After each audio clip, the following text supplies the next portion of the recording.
Okay. Let's see. We are good on this live.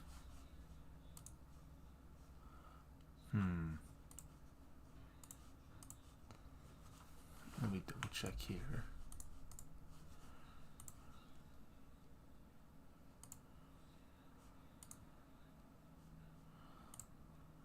Okay. Looks like we are good on the live. Okay. All right, very good. So, welcome everybody once more to the fourth live stream for our AP Calculus series, where I'll be going over today the 2015 AP Calculus free response questions. So, in reference to last time, let me see if we can get this up correctly. Okay. Yep. In response to last time, we went over the 2014, so now we're just going to the year afterward, to 2015 AP Calculus free response questions, where we'll be going over all 6 questions, 2 of which include a calculator, 4 of which do not. And so we can go over all of them together and with the answers and such and so forth. Okay, so similar to last time is that I'll be going through each question here, as shown that if we have a question, we'll be going through it and then having to see what the questions are. I'll have them written down for us on our notebook so we can go through each step together. All right. So again, as always, the VODs will be on our on the main channel, and then you can go ahead and refer back to that whenever you so wish, as well as any other questions that people might have can be asked straight away through the chat or to our email down at that bottom left corner over there, where you can send all that in whenever you so desire. Okay, we had some friends coming last time, so hopefully something like that might happen again today. But either way, we still have a lot of problems to get to. So why don't we begin, and we'll take a look to see what this looks like. So let me write this down.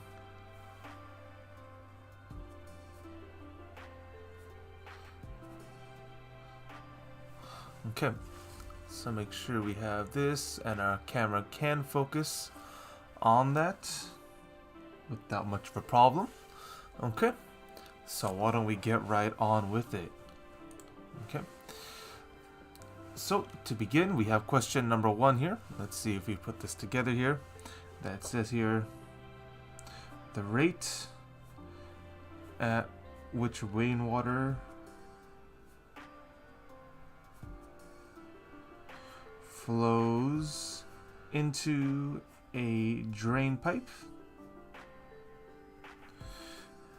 is modeled by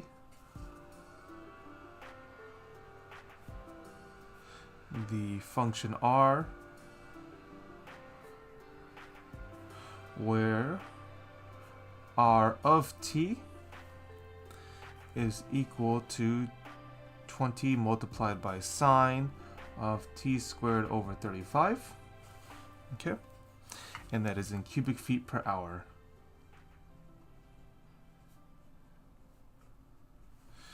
Okay, it says here that it says t is measured in hours. Okay, and we have the interval 0 to t to 8. Okay. It also says here the pipe is partially blocked,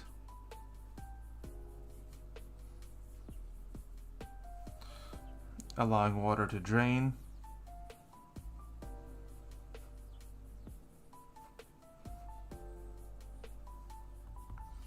Let's see. Out the other end of the pipe,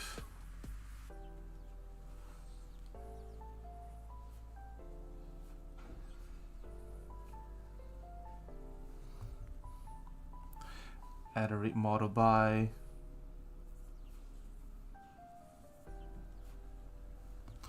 says here now capital D of t, which is equal to negative 0.04 t to the third power plus 0.4 t squared. Well, looks like we're out of space there, so let's try that again. I would rather have it all in one line here. D of t, which is equal to negative 0.04 t to the third power plus 0.4 t squared plus 0.96 t. Okay, and that's also in cubic feet per hour. Okay. And also from 0 to t to 8. Okay, it says here as a last note, there are 30 cubic feet of water in the pipe at the time t equals 0. Okay, very good. So quite a lot of things going on here in this section, but we'll just go through every little step at a time. Should be no problem. So that's all the context, quite a bit for this problem, but still something that we should be able to deal with. So it says here in part A, how many cubic feet of rainwater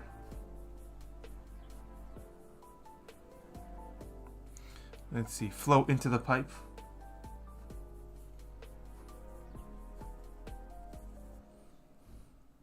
during the 8-hour time interval from 0 to t to 8. Okay, very good. So our first problem is simply asking for how much rainwater enters into the pipe, not about how much is, and doesn't really care about how much that we started with, but let me double check here.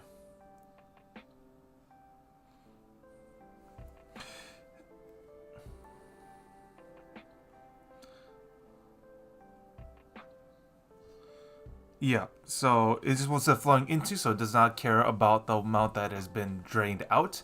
It's just simply asking for that first part. Okay, so that means this is going to be, because we have given a rate, so R of t is given a rate in the cubic feet per hour here, is that if we took the integral from 0 to 8 for the R of t of dt, that will give us the amount into the pipe. Okay, so that should be fairly straightforward for us. That just means we just set up the integral from 0 to 8 for R of t, which is going to be the 20 multiplied sine of t squared over 35 dt. Okay, and something like this can be very easily integrated on calculator, not so much by hand. But that's why this first section, section A, is going to be a calculator allowed section. Okay, so with that, let's go ahead and get back to an easily readable mode on our calculator. So at least for me, it's going to be option number 9 to do the function integral. So it's going to be 20 times the, let's double check here, I'll make sure I have the right angle here. It's going to be sine of, we can call it t if we'd like. So, t. Yes, sorry, the angle is not the best for my side right now. So t squared over 35, and then we just close that off, and so this is for the variable of t, and then now from 0 to 8.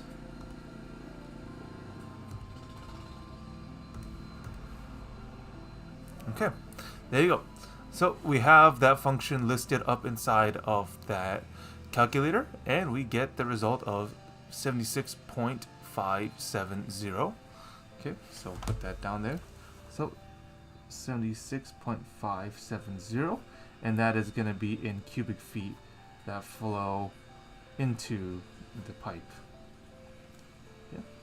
So very straightforward, the first answer. Usually for if you might have noticed now as part of the pattern here, is that part A questions are usually very, very simple and straightforward. So that's pretty easy for us. Okay. Next up into part B is that they're asking for is the, let's see here, yeah, is the amount of rainwater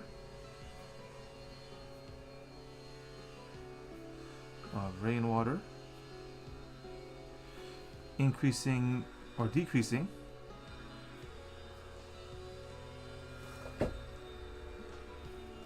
let's see, at time of t is equal to 3 hours. Okay, give a reason for your answer. Okay.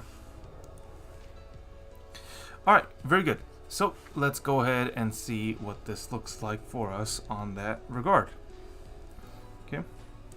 So if we want to check to see to compare how much is going in or out of the pipe, again we have that two functions.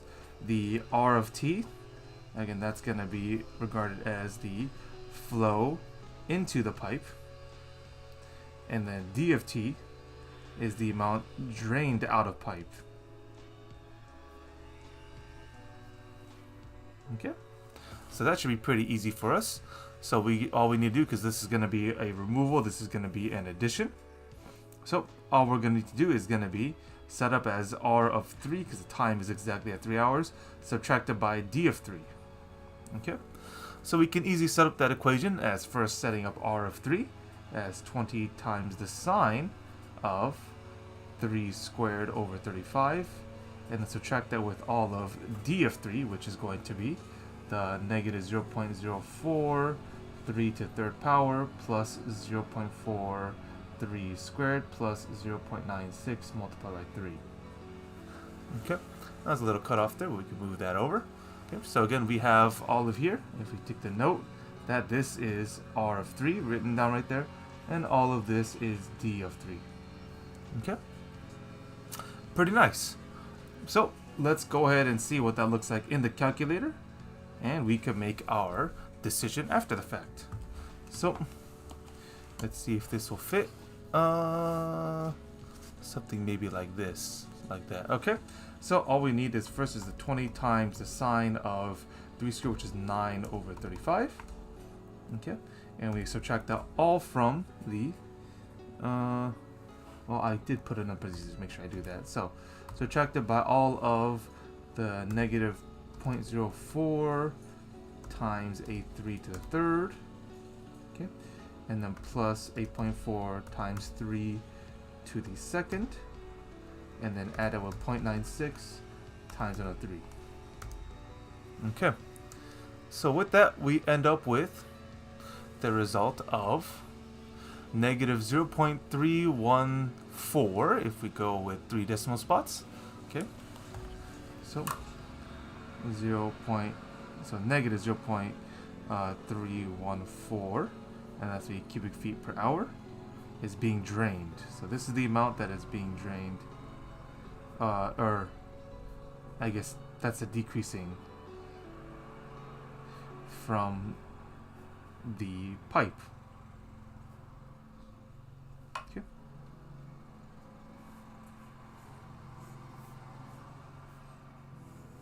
Good. So, given that we understand what a negative means, if we do subtract those two functions together, that's what that would mean for that. Okay. Very good. Let's go to part C then. Okay. It says here that is asking at what time for t going from 0 to t to 8 is the amount of water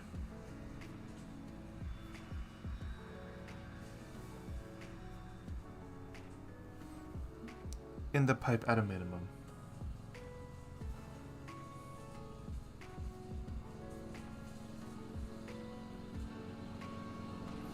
Okay, and then justify your answer.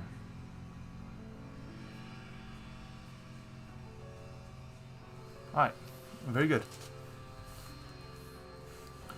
So, they're asking for now a minimum amount of water that is inside of the pipe at a given time. Okay, so that's pretty interesting, because looks like all we need to do then is to take a look at our good old number line approximation, right? Because again, this is, if we still set up as R of t minus d of t, okay, again, this is going to be measured in cubic feet per hour. So again, if we have some sort of number line analysis where at some numbers of like a or b, and if we look at the change in the signs of that going across of the axis, well, that would mean that at a shift between a negative to positive on the x-axis means that this is going to be a local minimum. Okay. And the same idea will happen too, is that we still need to compare with the endpoints as well.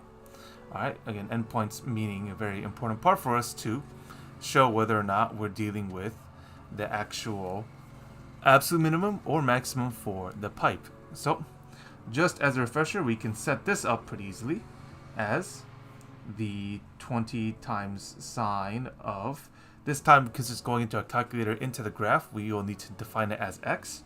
So it's going to be x squared over 35.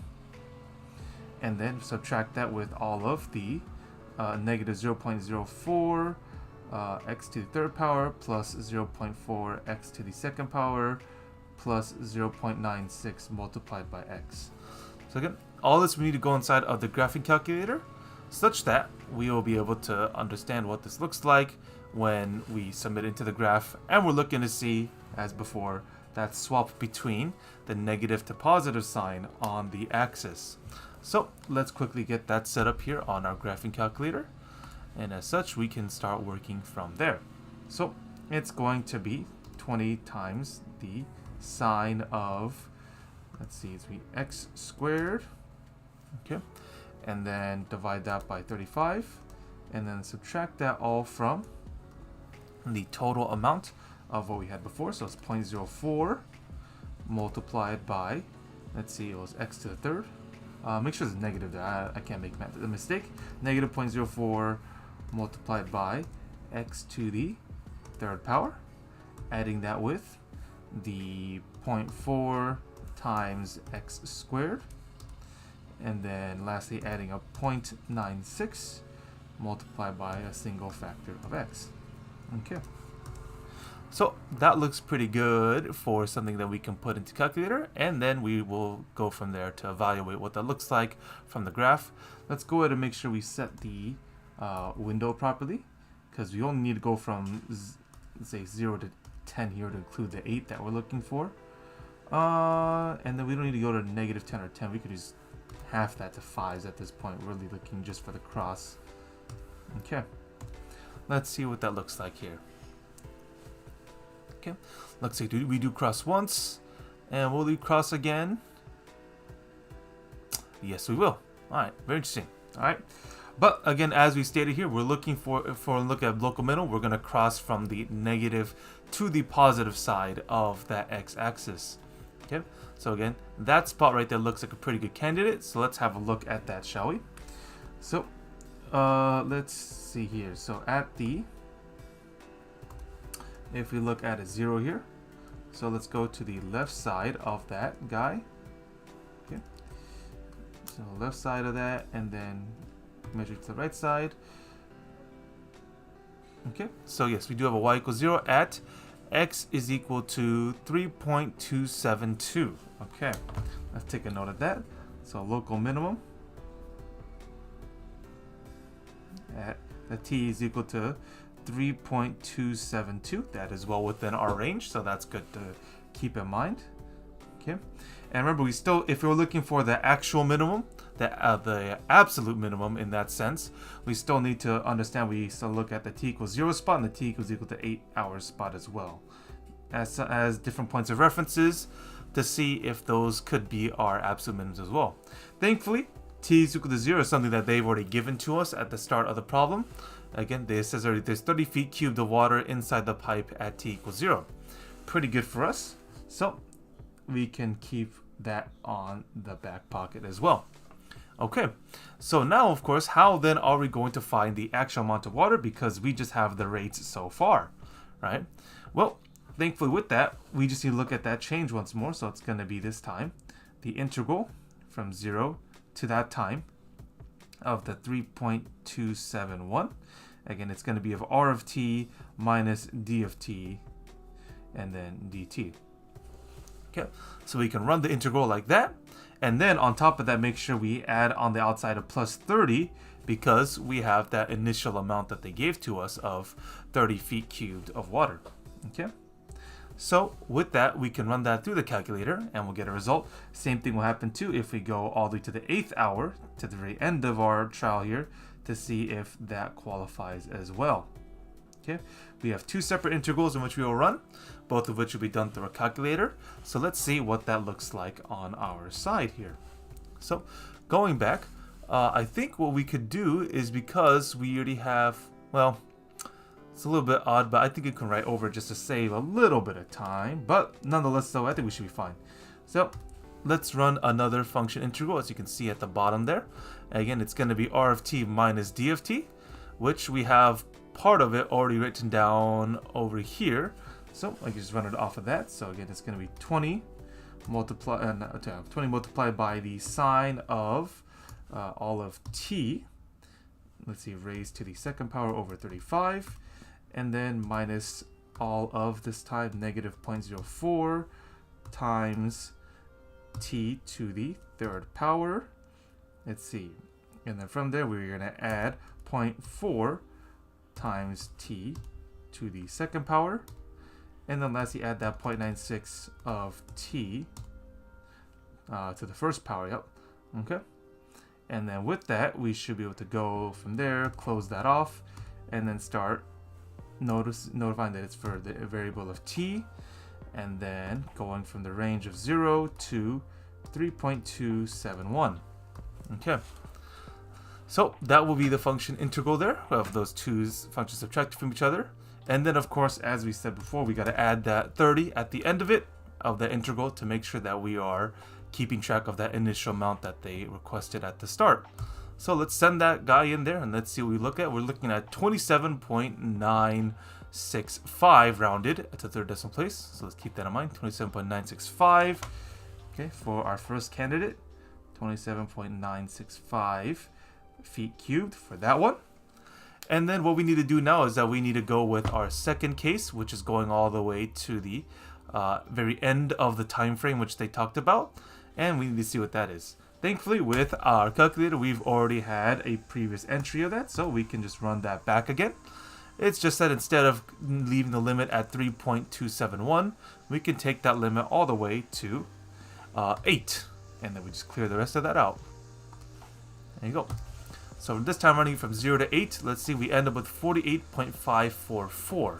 Okay, quite a bit larger, but still something that could have been valid if it were the case. So 48 it was 544, yes. Okay, feet cubed. All right, very good. So let's keep this in mind. Again, this is what we're dealing with. If this was in the 3.271 hours, this was the 8-hour mark, and then of course at 0 hours, the problem told us that the barrel already, or the drain pipe that is, already had 30 feet cubed of water inside of it. So as you can see, the only one that really is the absolute minimum here is going to be at the 3.271 hour mark. The local minimum does win out as mathematically the lowest amount of water that was in the pipe at the time between 0 to 8 hours. Very nice. Okay, we got all the work to show for it, so we should be good to move on to problem D. Okay, so let's write this out here. It says here that problem D is requesting that the pipe, let's see if we make sure we get this all sorted out here. So it says here the pipe can hold 50 cubic feet of water before overflowing. Okay, so now for T being greater than 8, water continues to flow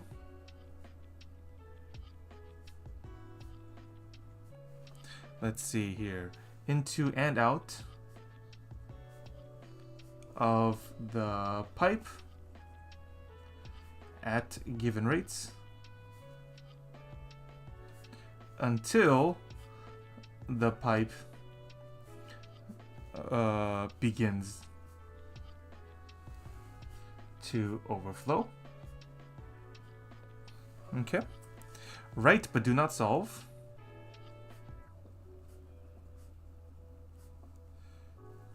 An equation involving one or more integrals that give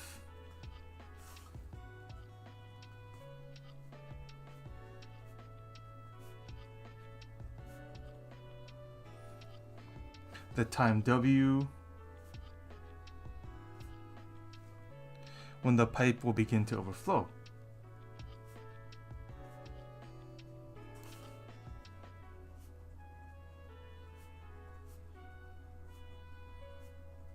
Okay, very good. So they are now asking instead for a different type of problem here. Now that we're going beyond 8 hours, that even though it continues to flow into and out of the tank, is that we will need to watch that it will go beyond the 50 cubic feet that they are talking about. Okay, so given actually, if we notice here, let me see if I can pull it up really quickly for you. We last have, there you go, yeah. So, as you've seen lastly in the graph, is that beyond the 8-hour mark, so let me see if we can trace that properly. So, let's go all the way across to make sure we're not out of our minds yet. So as you can see, yep, so with the 8 being beyond the 8-hour mark, we're still on the Y, still beyond the actual graph itself, so we still have positive Y values going beyond 8 hours until we finally reach like around, looks like until like almost 10. But even so, we still have all this increase in the rainwater inside of the barrel that we've held and count for.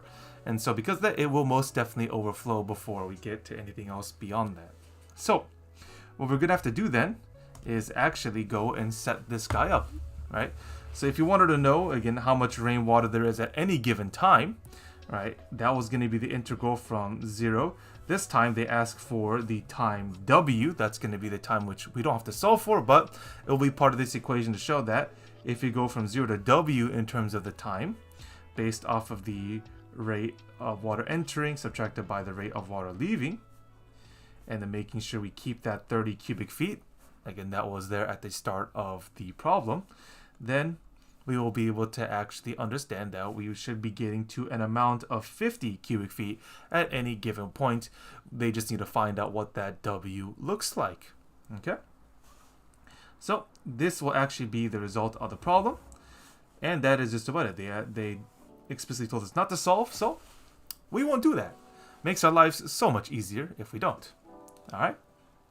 Very good. So that is all of problem number 1.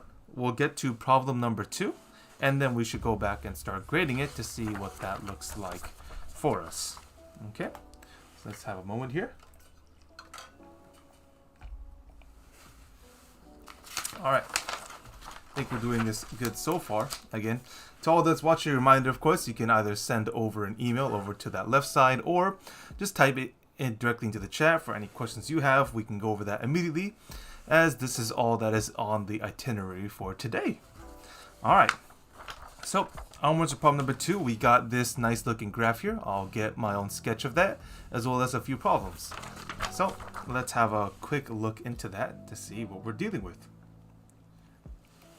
Okay, so we have now,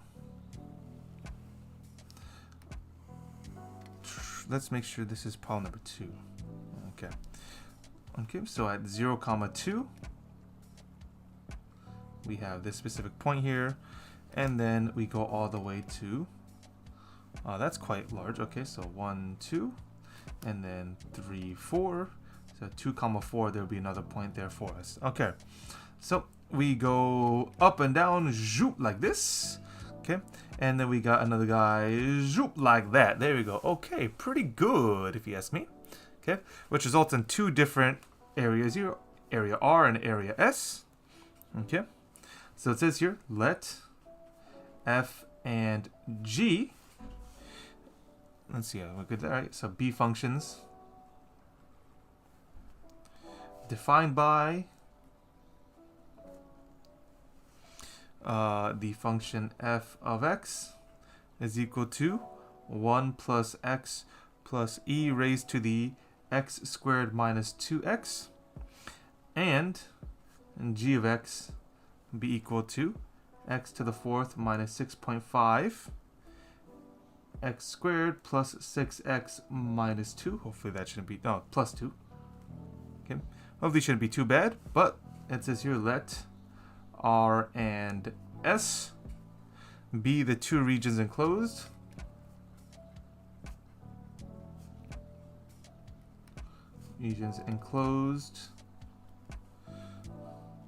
by the graphs of f and g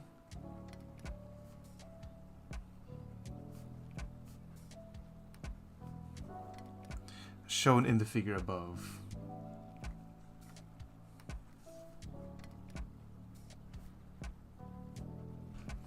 Okay. Oh, the camera is having a moment here. Hello? You mind? Camera, come on. Okay. Okay, I think that's a little more like it. Jeez. Okay. Alright. In any case, though, we have that context of the problem there. So let's get onwards to part A. Okay. So it says here, find the sum of the regions of R and S. Okay. Right off the start, we're looking for some area problems. Okay. So if we take a look at this though, we're starting to realize what these functions will look like for us in terms of the equations that they provided. Okay, so with g being the actual parabolic, again, that's the x to the fourth of x squared. Again, there's no real difference happening there. Okay, but then because it's x to the fourth and then subtracted by x squared and such stuff like that, that would be actually the one on top of you that curls up and down across, because the let me double check here actually. Yeah, it's usually because this guy shouldn't be. But in any case though, we can actually, before we take any stabs at this to make sure I can actually explain it properly. Well, this is a calculated problem. We can just easily calculate it ourselves to know which equation is which for us. So 1 plus x plus e raised to the, let's see, I haven't done this one a little bit. There you go. So e raised to the x squared minus 2 times x. Okay, pretty nice. So this will help us just to understand which one we're dealing with. That's the one, looks like it'll go straight up and stays up. Isn't that quite nice? All right.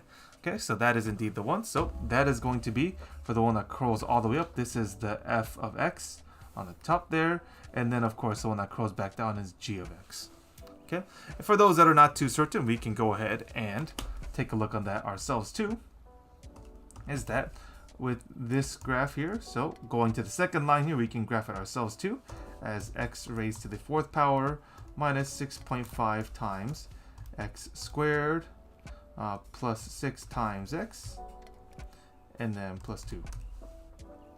Okay, so on that graph, that's the one, again, that's the one that it just got made. You see it? It's the one that curls up and down, so that is indeed g of x.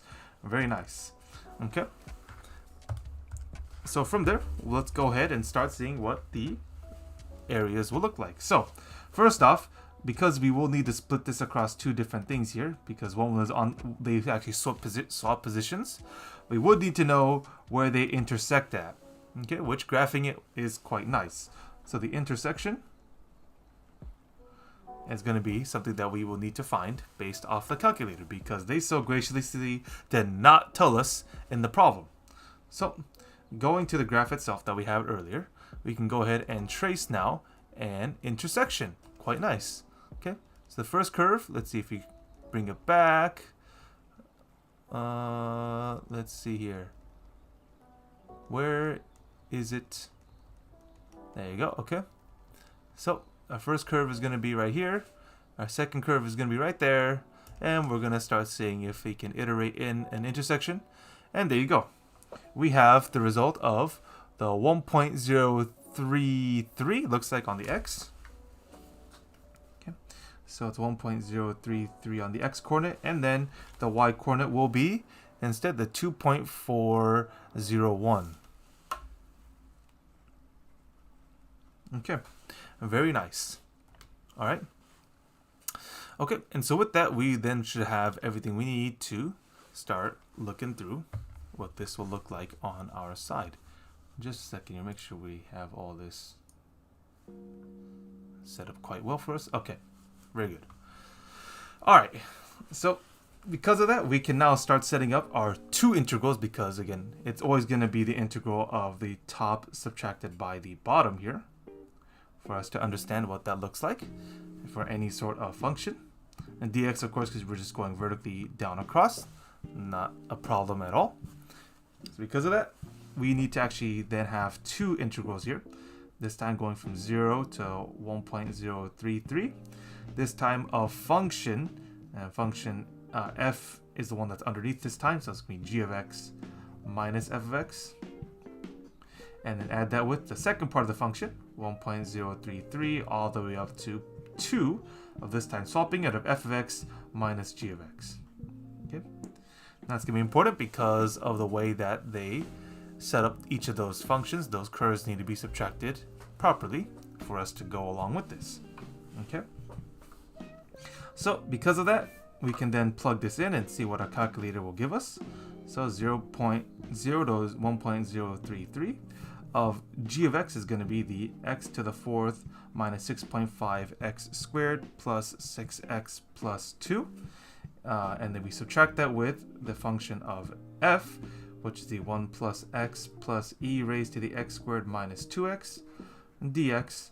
And then we need to add that. I'll write it vertically just to make sure we're conserving all the space here.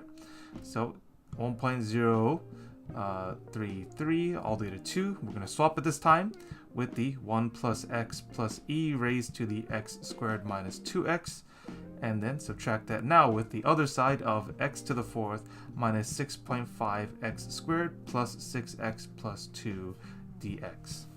Okay, pretty nice. A lot of things you need to add into the calculator, but nothing that we can't handle. So let's swap over to that to see what that will give us if we were to run these two integrals. So let's start with the first integral here of the function now. So we have it written down here so we can follow along quite well here. That is going to be x to the fourth minus 6.5 times x squared plus 6 times x plus 2. Okay. And then this will be subtracted by the 1 plus, let's see, x plus now e raised to the x squared, let's see, that's all in parentheses, yep, minus 2 times x. So make sure we close both parentheses here for that. And then we're integrating this for the value of, for the variable of x, that is, then going from 0 to 1.033. Okay, and because of that, we can actually just keep going and subtracting the next function integral. Should be no problem for us. This time we're swapping everything around. So we first start off with the 1.1 plus x plus e raised to the all of the, let's see, x squared minus 2 times x. Okay, so all of that now is be subtracted by, let's see here, x to the fourth minus 6.5 times x to the second power plus 6 times x plus 2. Okay, and then now for all of this, this is going from x, going this time from 1.033 and ending at 2 this time for the second half of that integral. Okay, quite a few things going on there. Of course, the calculator is going to yell at me because why wouldn't it? Let's have a look here at what we're arguing with here. Okay.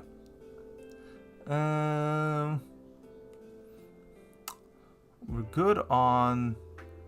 Oh, I think for that, there shouldn't be that second parenthesis there. Because that, let's see if that's good enough for us. Ah, it's working its magic. And there you have it. and gives us a negative number for whatever reason. Did I subtract here? I subtracted. What am I doing? Let's go ahead and put this back. What is that subtraction doing there? That is not correct. Can't be making those kinds of mistakes here. Let's try that one more time. There you go. Wow, almost a whole 2.004. But had a few pitfalls there, but should be no problem for us because we have the right setup and then a reasonable answer, definitely not a negative one, for us to then solve for. Okay, that's enough of that one. So let's go to part B then. It says here, region S is the base of a solid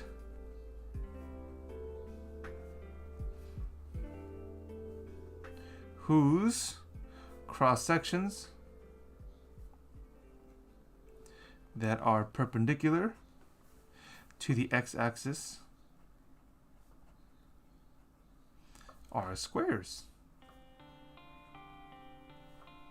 Okay, let's see. Find the volume of the solid.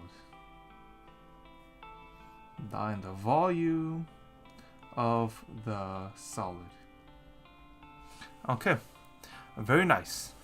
So with that, we should be able to then start deciding what this looks like. Again, we're dealing with square cross sections, so just as a reminder here, if we were to kind of angle this in a different way here, that for the side of S. Okay, so if we're looking at a kind of a top-down view, because we're raising this now to third dimension, again, we're having the cross sections that are perpendicular to the x-axis. Again, there are squares that are coming up out of the plane, again being raised up. So we have again the area of the square, of course, being the base times itself to the second power, right?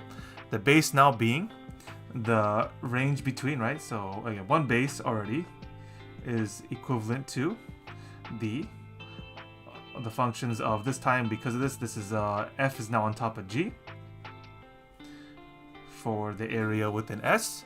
So in order to find us the volume here, we have just to follow the exact formula for the square cross sections for this kind of problem. Okay, so let's go ahead and see what that will look like. Okay, so this time we're only going to go for the second half, which is the 1.033 all the way to the 2. And because we have the base of f of x minus g of x, so we can actually put that in ourselves. That's something we've dealt with already. So it's the 1 plus x plus e raised to the x squared minus 2x. All that subtracted by the x to the fourth minus 6.5x squared plus 6x plus 2. Okay, now all of this, though, that is inside of the problem, needs to then inside the integral, that is, needs to all be squared to the second power. Okay, I should really have the parentheses there because dx is not exactly included into that. Okay, and that is how you make it into a square function. Okay, so this is something that could be very easily submitted into our calculators. So let's see to it that it is. Okay, so let's start a new function integral right there, as you can see. So let's start with the f minus g. So this can be 1, well, we need to actually make sure we have the parentheses across all that. 1 plus x, let's see, plus e raised to the, this again is going to be x squared minus 2 times x. Okay, so that is the function of f. So we close that off, but now we need to subtract it with all of function g. So the x to the fourth power minus 6.5 times x to the second power. Okay, and then we need to add 6 times x to it, and then plus 2. Okay, so there we have all of that. But then for this, the entire base of this must be all squared before then we let it know that we're dealing with the result of x as a variable going from 1.033 all the way to 2 for just the region of S on the second half of this integral. So it'll work its magic, and then we end up with an area of 1.283. Okay.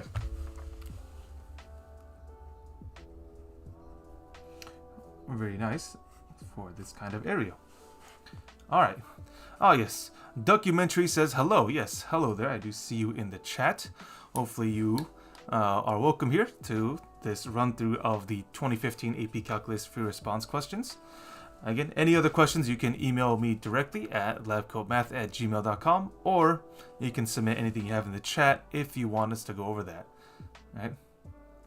Can you explain to me points on a line segment? Okay, let's quickly look at that. You know, I can go ahead and use this because we just about finished requirements here. If you mean to about points on a line segment, are you just referring to actually just, again, based off of what you literally just said there, any sort of line segment will have points associated to it, right?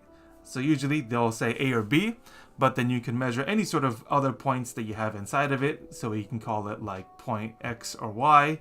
Again, usually for geometry's sake, most line segments are going to tell you is that for like a segment from A to B, it will tell you, let's say for example, point C in the middle.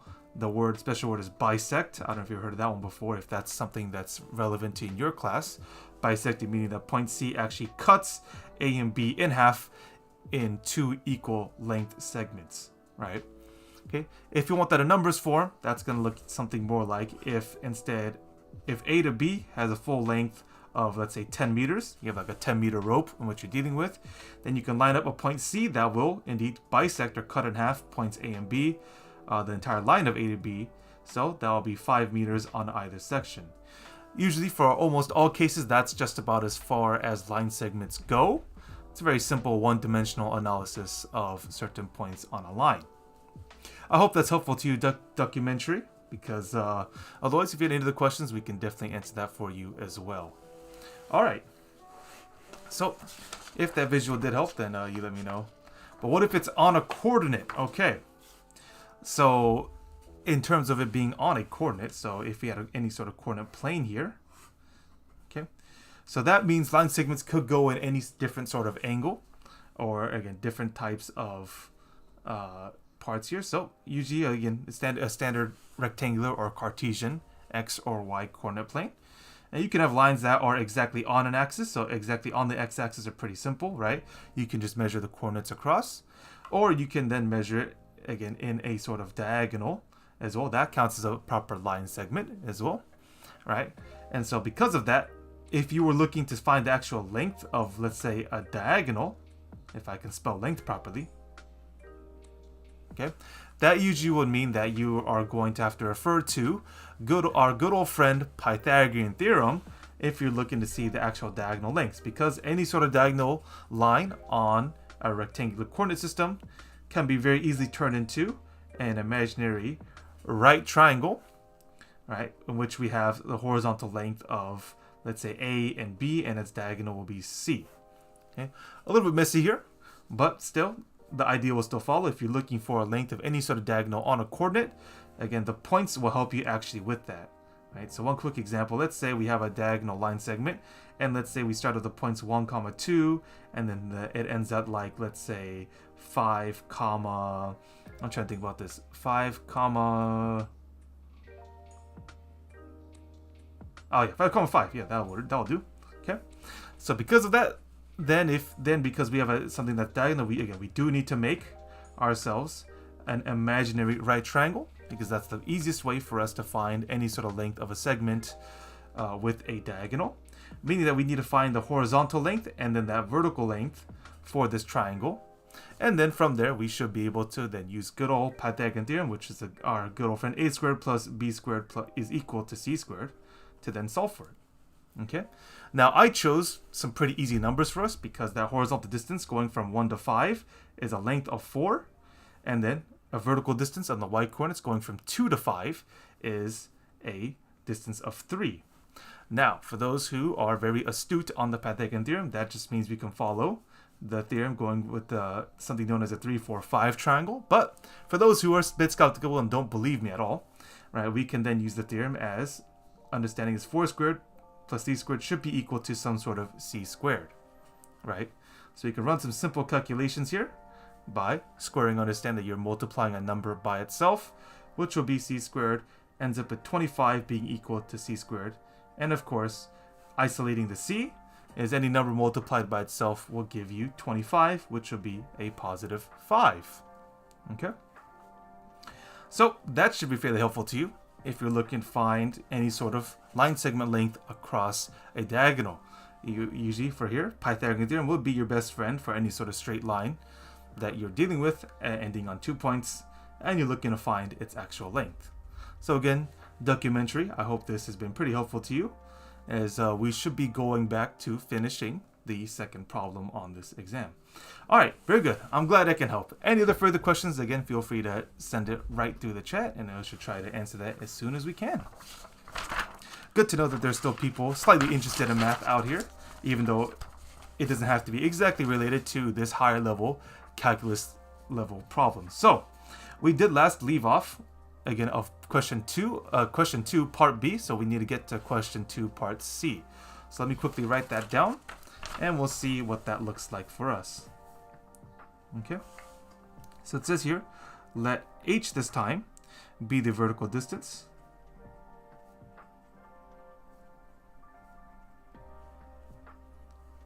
between the graphs of f and g in region F, region S that is. Find the rate at which h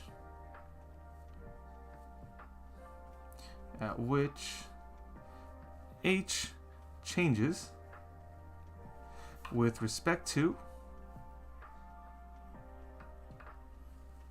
x when x is equal to 1.8. Okay, quite nice. All right, so we got a little bit of a different issue here, is that we have the rate at which h, that is saying h already by itself is a new variable for us, and that is the vertical distance between the graphs of f and g in the region of S. Quite a lot of clues there for us. I mean that for h being that height, all right, so it means that we have to do the vertical distance part, so that means it's going to be function f, which was on top, right? And if you may look at our notes, function f was the curve that's on top of function g, which is underneath. So let's see what that looks like for ourselves. All right, so that means it's f of x minus g of x for us. But again, that's only for the interval for us, the 0.33 between x going to 2, right? This right here is only referring to region S, as we've discussed beforehand in this problem. Okay, but they don't only want to really care about the function of h, they want to find the rate at which h is changing with respect to x when x is given at a specific point.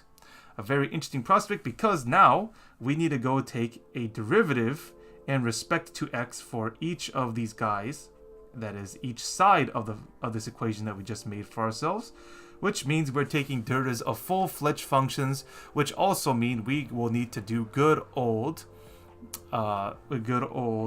implicit differentiation here for us to then figure this out. So again, if we're looking for the change in h respect to x, that means this would also mean the same thing for f and g. Again, they also want to find again when x is equal to 1.8 for us on that matter. Okay, that would also mean that we need to find each of these guys, because we have not found the derivative yet for f and g as functions. We have only looked at the actual original functions given as f and g over there. So we got to put this all together for us to figure that out. So let's get started first with f prime of x. This guy needs to be figured out, so that's going to be the 1 plus x plus e raised to the x squared minus 2x. All this guy needs to have its derivative taken, which, thanks to us and using chain rule, should be pretty easy for us to find, which is going to be 0 plus 1 plus e raised to the x squared minus 2x, and using chain rule will give us 2x minus 2 left on the outside. We can clean that up just a little bit into 1 plus all of 2x minus 2 multiplied by e raised to the x squared minus 2x. Okay, and then let's get back to function g. So that derivative instead is going to be taking x to the 4th minus 6.5x squared plus 6x plus 2. All of this needs to have its derivative taken respect to x, which results into 4x to the 3rd minus 13x plus 6. Okay, So that's pretty nice for us. Very simple exponential rules that will carry us through. And so with that, we'll be able to go along with this and figure out what's going on here. So the new derivative function is going to be function f, 2x minus 2, e raised to the x squared minus 2x, subtracted by all of 4x to the third minus 13x plus 6. And now we just need to plug in the 1.8s into this, and we should be done with this problem. So we have 1 plus 2 multiplied by 1.8 minus 2, e raised to the 1.8 squared minus 2 times 1.8, subtracted by all of 4 times 1.8 to the third power minus 13 times 1.8 plus 6. Some very easy plugins for us. That should be no problem for us to handle with our calculators that we are allowed for this problem.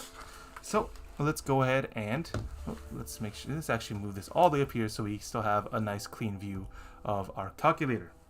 So let's run this through. 1 plus all of 2 times 1.8, let's see, subtracted by negative 2. All of that needs to be multiplied by e raised to, that's not it. Did I mess myself up with this? Okay, nope. E raised to the 1.8 to the second power. Let's see, minus 2 times 1.8. Okay, then all that will be subtracted by all of 4 times 1.8 to the third power, and then subtracted by 13 times 1.8, and adding a 6 at the end of that. Okay, very interesting why I have that parentheses there, but this should still be good for it. Let me double check what that parentheses look like for us. Put those all together, and it looks like we are quite good with that. Okay, very good. So 10.979 is going to be the result of that. Okay, and therefore we should have all the answers that we need for these first two parts. So let's go back to the answers and let's see how well I have done on this. And that would also conclude the calculator section to this test. So let's go back forth into, let's see, let me show you what I'm looking at here before I go back to my problems here. So if we transition back, again, we have here the 2015 scoring guidelines for this exact test. Again, I personally will not be looking at this. I'm mostly looking at the YouTube live stats in the chat. So again, we'll be going through this. I'll be switching back to my notebook again for all the parts that I've done. But again, all the answers are here. They tell you exactly what they're looking for in order to award you points. And every question, full-size question, is worth 9 points each. So let's go ahead and have a look back here. And let's see what we're looking at for question number 1. So I'll be switching colors to my trusty red pen here to start grading this and putting this together. So we're looking at the 76.570. That is the correct answer. That's 1 point for me already for question 1, dealing with that rainwater pipe. And then on top of that, they want me to show that integral of that 0 to 8 r of t dt. They need to give that as a proper explanation of what we need to find. So this part is 2 out of 2 correct, which is very nice. Okay. Then for question B, we have, they first want to consider that we need to subtract r of 3 minus d of 3 to match that time of 3 hours as was stated in the problem. Okay. And so we run that actual problem, and it turns out we do get that negative 0.314, which is the correct rounding of what we have. And so we get the amount of decreasing from that pipe again at the time is equal to 3 hours. So that's both points for me there. Pretty nice. Okay. And then it says here in part C then, the amount of water in pipes. So now we need to go and consider that when we set it at 0 again, we need the number line distribution, or the analysis that is, to figure out, we need to look at some minimums for this. So the 3.271 is indeed a correct candidate, along with the consideration for the 0 and 8th hours for this. Okay, so that's one check good so far. And then our answer of actually ending with a amount of water at 2.7965, again, that's correct. And that will be the justification to show that with our 3 different candidates, that is the lowest, and that confirms it as our absolute minimum from the time from 0 to 8 hours. So that's 3 out of 3 correct. Very good for us. Okay, and then lastly, we just set up with that 30 plus the integral of 0 to W, again that W time of when that water will start to overflow from the pipe, and then that will be equal to the 50 cubic feet of the maximum. That's exactly what we want to show. So the integral with the rest of the equation is going to be 2 points correct as well. Very nice. Okay, looks like I got all of that correct, so that's going to be a 9 out of 9 for this page altogether. I say that's pretty good. Okay, and so next let's take a look at question number 2, and let's grade that together before we move to question number 3 of the packet itself. Okay, so let's scroll down here. Okay, so question 2 is going to be this function here, again with the 2 different areas right here. And so question A is then saying that with 2.004, that's the correct answer, and with the 2 integrals, again they both need to be added up together as such in my answer there, as well as the limits, again going to 1.033. That's what they showed as well in the answer. That all those parts need to be all correct for me to get 4 out of 4 points for this. Okay, very good.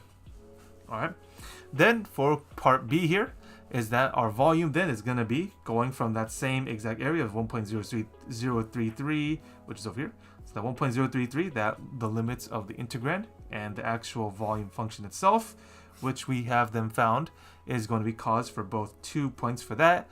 And lastly, the answer of, for part B, 1.283, which is also correct. So that's going to be 3 out of 3 correct for me.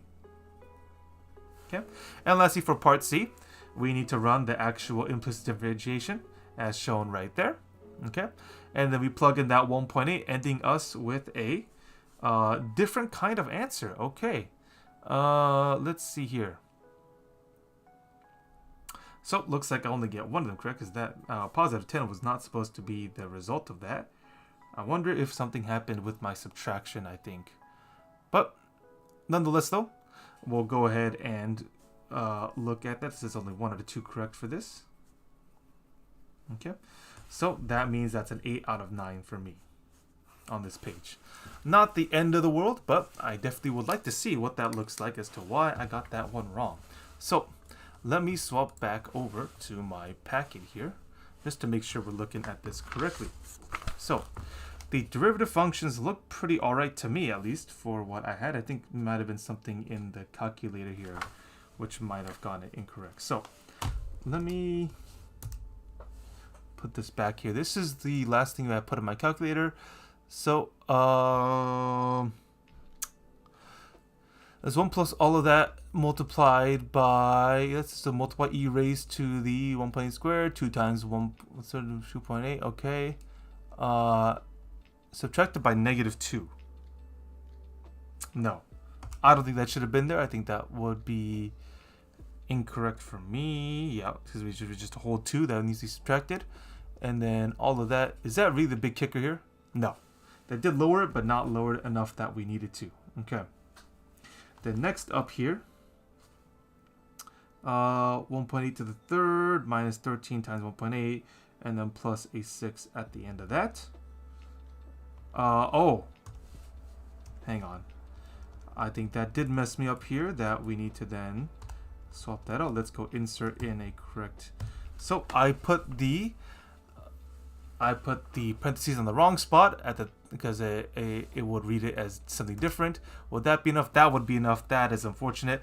Very simple calculator mistakes put me to the end of my rope here, and so it should have indeed been -3.81, -3.812 instead. So that is a good reminder for all of us to make sure that we are putting everything correctly into the calculator. Otherwise, yes, we will be missing out on points in which we would most likely like to have. Thankfully, unlike one of my previous times I've done this, it's not a catastrophic mistake. This was done at the very end, which did not lead to any other problems being wrong. But in any case though, ooh, sorry. Excuse me, wow, I can't seem to hit my mic button in the right time. Okay. But in any case though, yeah, that is indeed supposed to be the correct answer, and we should be going onwards to question number 3. Alright, Let me get this set back up here. So again, question number 3 all the way to 6 to the end of this are all calculator, non-calculator allowed. So we'll turn this guy off and we'll set this away and no need to use it. Okay. So going forth, what in the world happened to my camera? Like, does my camera think this is a good idea to be this out of focus? Man, I really dislike autofocus cameras, but was it seriously? Was it my pen? Oh, yo. Sometimes, man. Okay. In any case, though, let's go ahead and get to question number 3, and let's see what we're dealing with here. We have a table here. I wonder if this is very similar to the table that I used in my YouTube short today, actually advertising today's live stream. But in any case, though, let's have a look here at question number 3. Actually, what is this? I'm actually looking at this incorrectly. Let me swap that really quickly. This is 2015, not the 2014. Good. All right. So we have a table. We have t in minutes, and then we have the velocity of respect to time. That's going to be in meters per minute. Okay. So this is 0, 12, 20. Let's see, 24 and 40. Okay. So with that, we are dealing with the table from 0, 200, 240, negative 220, and 150. Okay. So it says here that our boy Jonathan, not Jonathan, I need to read properly, Johanna jogs along a straight path. Okay. And then it says here 4, 0 to t to 40. Let's see, Johanna's velocity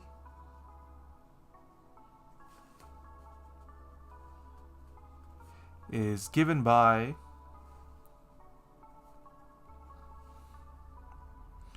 a differentiable function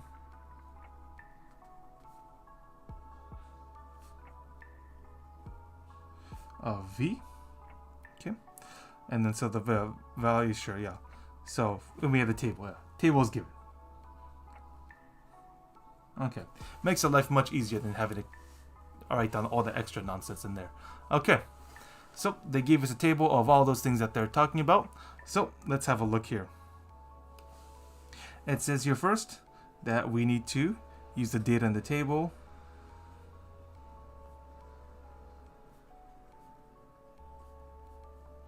to estimate the value of v prime of 16. All right, an estimation of a derivative of function. Not too bad, because that is already known as the average rate of change. Okay. Now we just have to find a correct set here that would make the most sense. And of course, with 16 being a culprit, again, we're doing one of our points here is 12 to 20, 16 being right in the middle of that. I think I like those points, so we can very easily set up the equation for an average rate of change function here.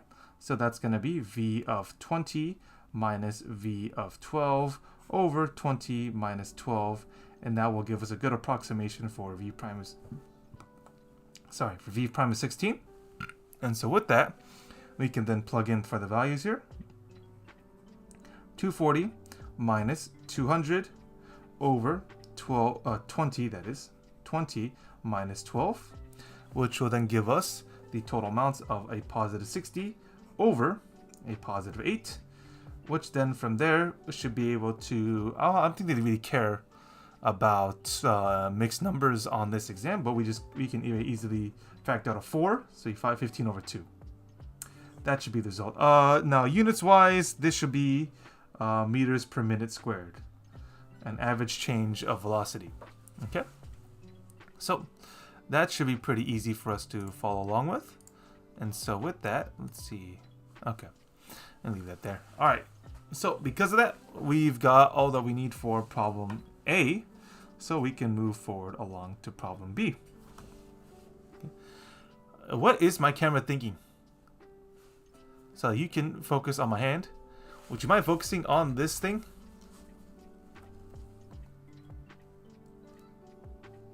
Like, okay, if I get this close to the camera, like, it will see all that. And then far away, okay. I wonder if I really do need to invest in a manual focus camera, because this is getting on my nerves now.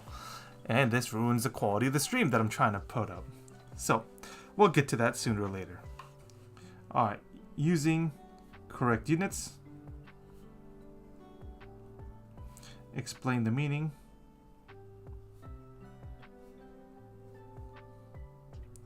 Of the definite integral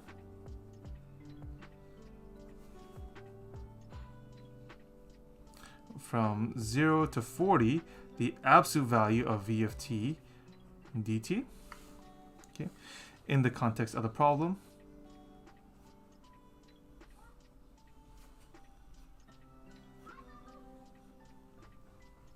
Okay.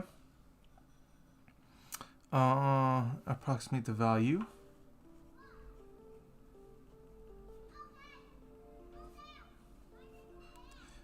of the integral from 0 to 40, absolute value v of t dt, using a right Riemann sum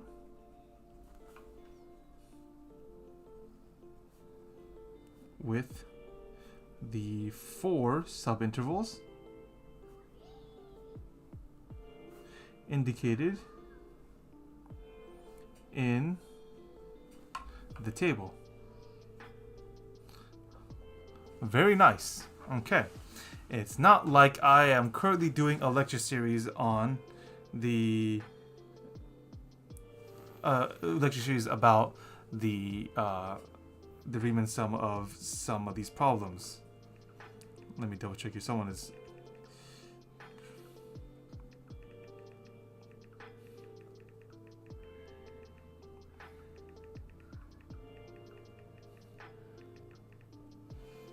okay. Alright. Very good. So, because of that, we should be good enough to go along with this. So, let's first understand what we're dealing with this integral here. So, 0 to 40, absolute value v of t dt. Okay. This is something that some people need to get used to when we're looking at this kind of a problem, because when you take the absolute value of velocity, again, that means we're throwing out the negative sign. We could not care less that there's a negative in some of those data points that we have. That means we are referring to speed. But it's not asking for just what the absolute value is. It's asking for what that looks like for the rest of that integral. So what happens is if you took the integral of certain points of a speed with respect to time, right? Ah, yes, we have our friend Nod here coming in saying that it's math time. It very well is indeed math time right now. So hopefully you can leave a like on this stream so you can get this thing pushed up on the algorithm. We've already had some people already ask us some questions before, so we should be good for it to go through the rest of this packet without any other issue. Okay. So, given that we've taken the absolute value of the velocity, looks like we need to get to understanding what happens if you take the integral of speed with respect to time. Well, thankfully because of that, given that these are all now positive values in which you're taking an integral from, that is going to lead us to understanding that this is going to be the total distance traveled. Okay. Again, for our jogger Joanna. Okay. So because we understand the total distance traveled, again, that's going to be now measured in simply just meters. Okay, that's going to be in meters for us. Okay, and if we ran that from 0 to 40, so 0 to 40 minutes, that will be the time segment for that to happen. All right. And so because of that, and there you go, I do see that we increased a ping on the likes. That's what I'm talking about, Nod. I always count on you for your support. All right. And so with that, we should have everything we need to start putting together a good old right Riemann sum, which again, how convenient it is that I am doing, or at least even finished my lecture series, which you can definitely see on my YouTube channel, on this type of problem.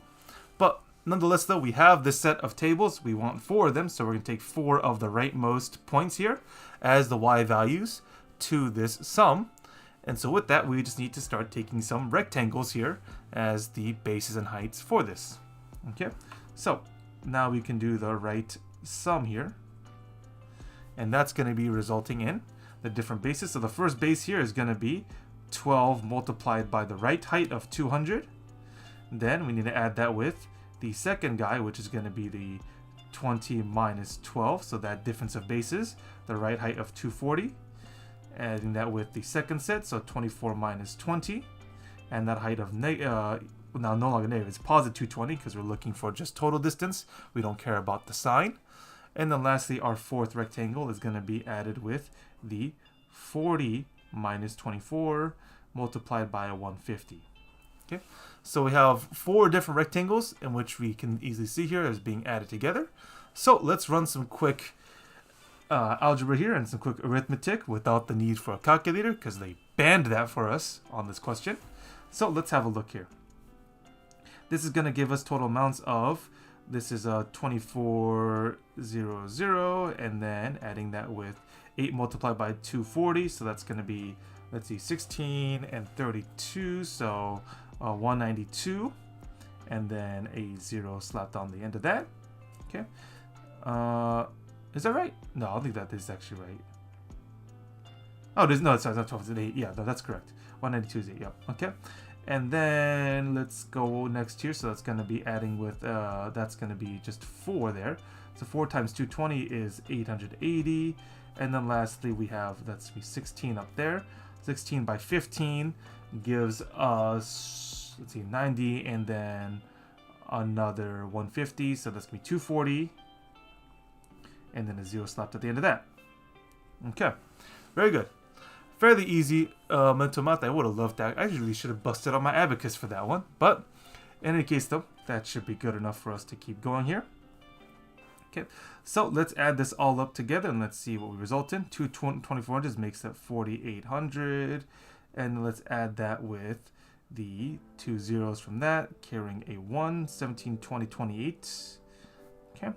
And so lastly, this ends up with a 7600 if we add that all together, meters. Okay.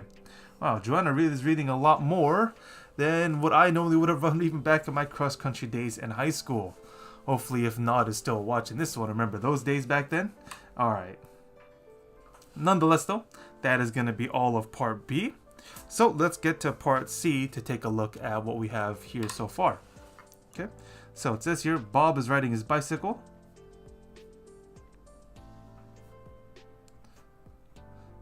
Ah, yes. Wow, Nod's mom has now entered the chat. Yes. Where were you when I was in high school? Yes. That was quite a different time ago. But unfortunately, though, when I was in school, I wasn't necessarily this studious either, actually. It wasn't until college where I received a lot more help from the teachers there to help me understand that math is far more useful than I thought it was as well. So perhaps this is at least some sort of way for me to get back at all of those years in suffering in my calculus time as well. But yes, what a great way to have Nod's mom enter this chat as well. I hope you're doing well over there in your part of the state, but no, it's not time to make people offended now. No, it's just that we obviously have different times at which we were doing this. But again, as I say, even if I were in your year, that would be a lot different because I wouldn't be helping out other friends in this kind of studying because I wasn't very good at it either during my time in high school, sadly. But that's why we have all of today to get over this today and take a look at what we're dealing with to actually answer the types of problems they were asking back in 2015. Okay. Oh, first time Nod's mom enters this chat and she's already angry at me. That's not a good sign. Okay. Let's see. Yes, there you go. We have the notification that Nod's mom has subscribed to the channel. Wow, wow, wonderful. Okay, very good. So we can keep this momentum going to get to the next parts of this problem here. So I still need to finish copying down part C here. So it says here, for the time interval from 0 to t to 10, Bob's velocity is modeled by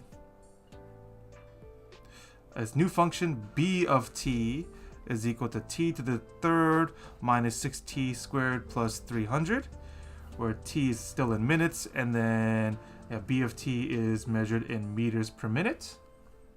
Okay, and so it says here find Bob's acceleration at the time is equal to 5. Okay. Ah, yes, thank you. Na's mom says that she'd never be angry at me. That's very good to know. Again, we're just starting out here in our new careers up here in YouTube, so definitely want to make sure we keep everyone happy and satisfied with the work that we're doing here. Okay. So, we have this now next question that we're talking about an acceleration, given that we have a velocity function already given by our new guy Bob here that's riding his bicycle. So because of that, let's go ahead and make that new connection here, that if we take a velocity function and take its derivative respect to time, that will then immediately give us an acceleration function. Okay, very straightforward, very easy for many people to hopefully follow along with here. So all we're going to have to do is take that good old new function, b of t, take that derivative. So that's exactly what we're going to do for the t cubed minus 6t squared plus 300. It looks like 300. And then take that derivative respect to time on that side as well. Okay, very nice. So resulting in that, I'll just call that new function a for acceleration. That function a will then go through with some good old exponent rules or power rules for derivation, giving us 3t squared minus 12t, and then a plus 0 because that 300 goes to right away to 0 from a derivative there. Okay, and so now they want us to find the acceleration at time of 5. So we simply need to plug this guy in. So it becomes 5 squared minus 12 with a 5 in there as well. So we end up with 3 times 25 and then minus a 60, which would then be 75 minus 60, giving us 15. Now, of course, units are always going to be a stickler in this kind of exam, meaning that we need to understand this is going to be in meters per minute squared as proper units for acceleration, given that we added in another factor of time from the velocity equation. Okay, very nice. So let's get to our last problem D, and that will do it for problem 3, and we could move on to number 4 before we start checking in on our answers. Okay, so problem D asks for, based on the model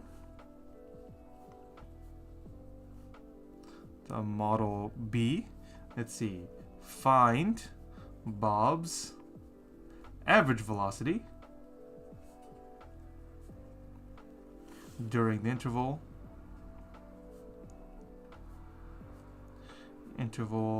0 to t to 10, okay, for this function.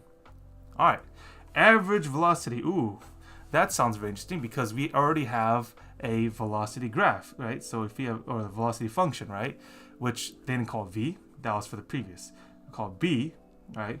Again, this is the function that they gave us. So now if we want to find the average velocity, that means we need to do average value. Okay, a nice and easy equation, which for the students of this kind of subject should be able to easily recall if they were studying properly, that the average value, it means that we have to go take the 1 over the difference of the two limits of our time values there, so it's 10 minus 0, of the integral from 0 to 10 for that same exact function, b of t, respect to t.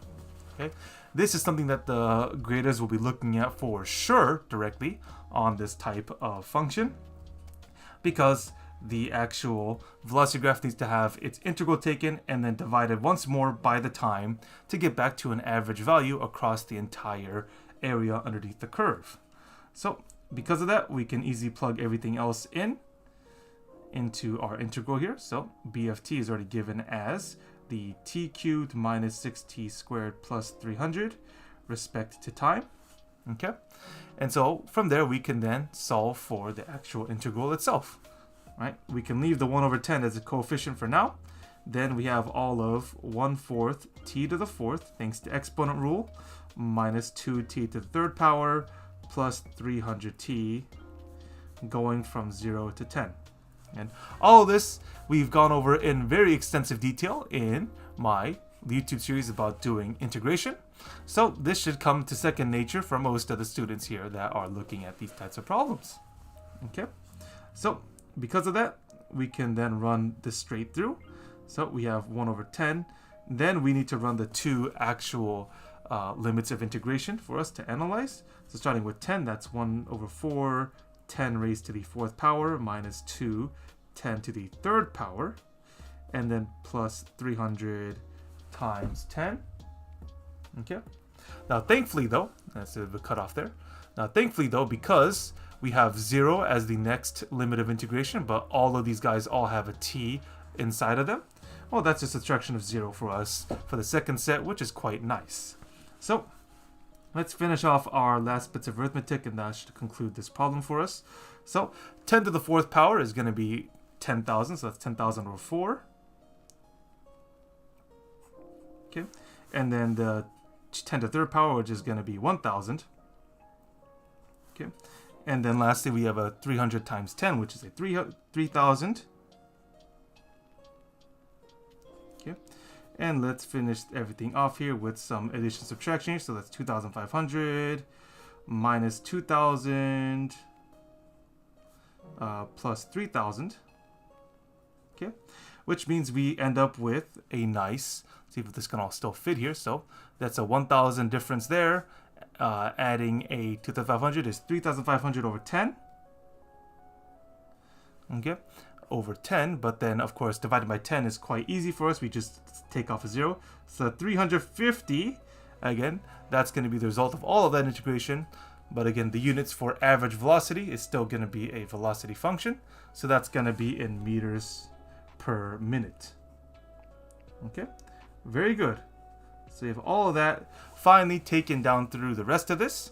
So that should be all of the results. Yes, wow, we got the whole family here. Yes, we got Claire coming in saying that I am live. Yes, indeed I am. The schedule is quite readily posted on the YouTube descriptions. But yes, thank you for coming in today. Again, make sure to leave a like on this stream to push me up on that algorithm. And as always, for everyone else that's here, again, I'll be able to answer all of your math related questions either directly through the email that's left there on the left side, or again through the chat, just to let me know that you're here, and we can definitely try to see how we can help out through our study session together. So just as a recap, we finally finished problem number 3 in the packet for the 2015 AP Calculus free response questions. And so we'll get to problem number 4 if no one has any of the questions, and then we should start correcting it from there. So let's go over to question number 4, and let's have a quick look at what we're dealing with. So we have a lovely graph here. So again, I'm going to start copying this over to the notebook so that everything can be seen alongside of our work, and then we should be able to go together through that. Okay, so we have question number 4 here. All right, so we have the differential equation dy over dx, which is equal to 2x minus y. Okay, and so that really is for the context right now, but we are actually asking for, wow, okay. So they are actually asking for us to graph directly onto the paper, so we kind of have to listen to what they're saying. If only the camera will then focus over here to make sure we are looking at the same thing. If I really need to get a better camera for this, but for now, this is what we're dealing with. If it can, hello, Mr. Camera. All right, but I can leave this here for now then. All right, so it says here on problem A is that on the axes provided, we need to sketch a slope field for the given differential equation at the 6 points indicated. So they actually gave us this graph here, in which we will then need to actually go ahead and fill out ourselves with some slope lines for the actual test graders. So because of that, I'm actually going to do this problem part A on the actual paper itself to make everyone's lives a bit easier, and then we should continue onwards with the rest on the notebook. Okay, so if we want actual slope lines, we will then need to actually go ahead and start plotting for all these points, given that they gave us a derivative equation to follow off of. Okay, so our 6 points here looks like just going across the y-axis first is going to be -1, 0, then a +1, 0. Let's see, let me double check here, and then from there it's going to be +2, 0, Lighting might help the camera focus. Yes, thank you, Claire. Yeah, I do have to keep that in mind. My lighting situation isn't the best either. I always need to make sure I have one on my face so that my face doesn't turn dark. But yeah, unfortunately, because of my current setup of my desk, the cameras and things are all pointing out of my window, which unfortunately gives me all silhouettes here. But again, I think given a little bit more time, we should definitely invest in some better streaming parts here to make everything a bit nicer for everyone else to follow along with. So with that, let's get to the last points here. So we end up with -1, 1, a +1, 1, and then a +1, 2. These are 6 points in which they are looking for us to graph the nice tick marks to make a slope field for them, given that they've given us that differential equation. So as reference, to make sure we're all nice on space here, is that the dy over dx differential equation that they gave to us is going to be 2x minus y. So we're going to have to plug all that into each one of those 6 points and start putting in some slope tick marks for the test creators to look at and make sure that we're on the right track for. So for -1, 0 in the order of x, y, we can plug that right in. So 2 times -1 minus a 0 will then give us... I'm starting to realize that this is not the correct way of those points, which is quite embarrassing. Let's try that again because I did that in the wrong order of y, x instead of x, y. So why don't we actually go and redo it again as if nothing ever happened over here on the top part. So let's start again here. That it's going to be instead zeros on the x's, so -1 and then 0, +1 and 0, +2. Those are these 3 points right there if we can remember to do our coordinate systems properly. And then once more again on the 1 on the x values going vertically. So that's 1, -1 on the y, 1, 1 on the y, 1, +2. Okay, good. No one's the wiser, so we should definitely have a pretty easy time going through this one more time of plugging into that differential equation that they gave us. Am I nervous? Slightly. I mean, this is my 4th live stream since going live. It's just that sometimes, so in the heat of the moment, you just might make some mistakes. But we'll be all the better for it so long as we can catch our mistakes before we actually correct ourselves. So I think we should be all the fine for this. So we can now plug in properly. So 2 multiplied by 0 for the x minus a -1, which is a +1 for that point. Then for 0, 1, we can plug that in accordingly as well. And so minus a +1, which would give us -1. And the same thing here into so -2 gives us -2. Okay. Thank you, Claire, for your support. We definitely do need that to finish off this test strong. Okay. So going forth, then we have the next set of 3 points here for us.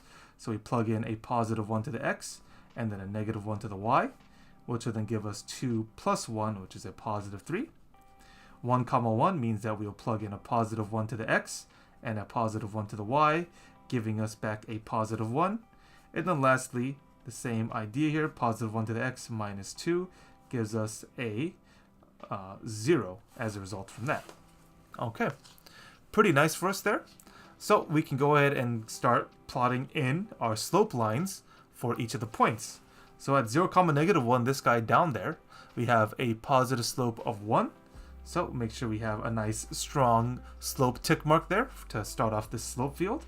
Then 0, 1 is going to give us a -1, so that's just in the negative direction for the same kind of diagonal. And then 0, +2 gives us a -2, so a much steeper negative slope tick mark needs to be shown there.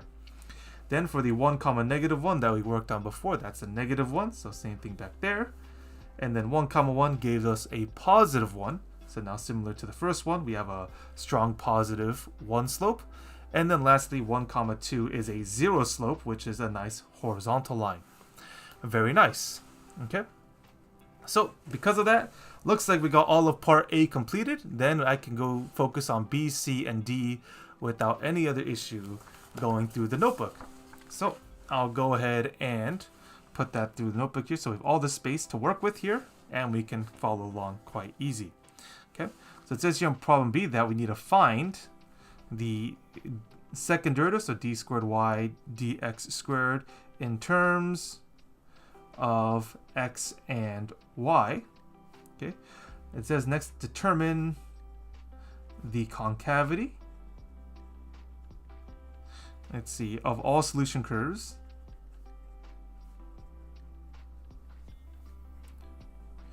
For the given differential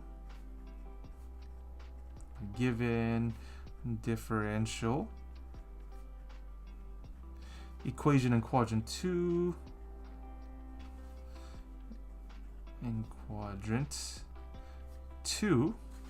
And then give a reason. Okay. All right. Very nice. So, if for this part here, again, we need to split this up into different parts here just so that we can understand what they're asking for.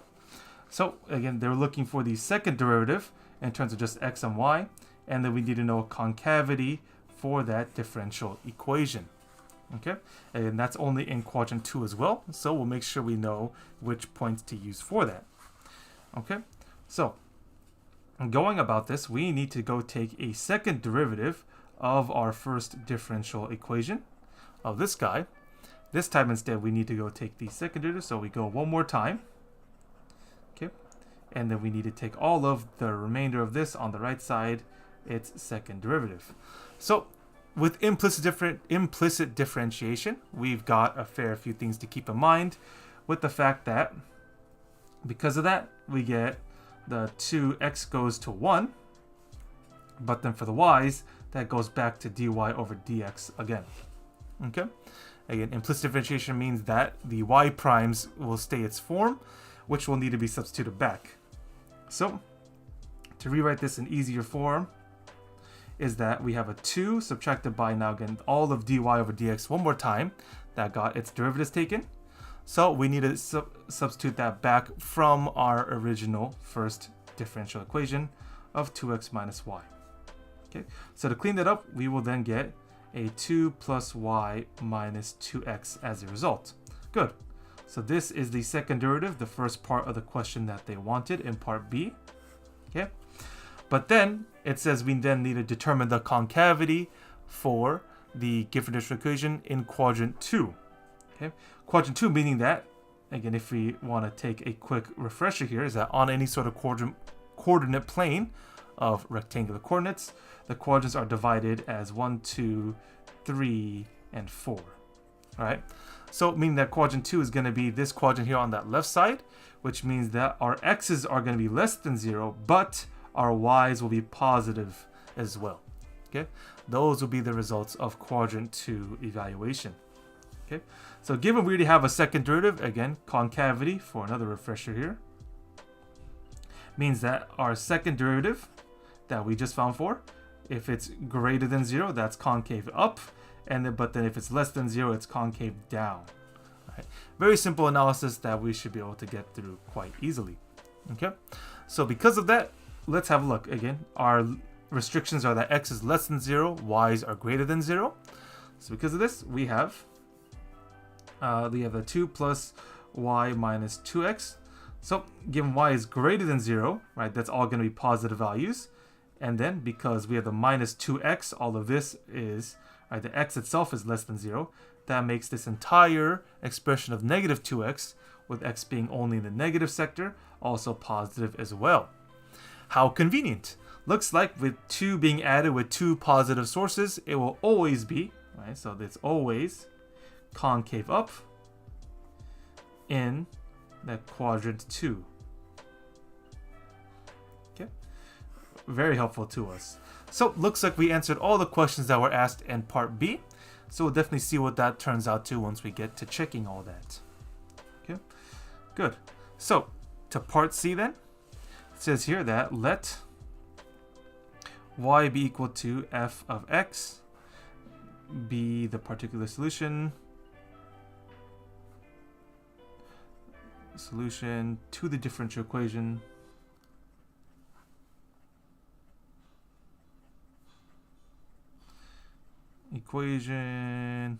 with initial condition. The condition will be f of 2 is equal to 3. Okay. Then the question itself is, does f have a relative minimum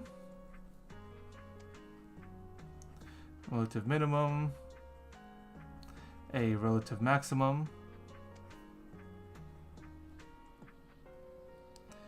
or neither at x is equal to 2. Okay, and we should be able to have great justification for this. Okay, so because of this, let's go ahead and see what this looks like.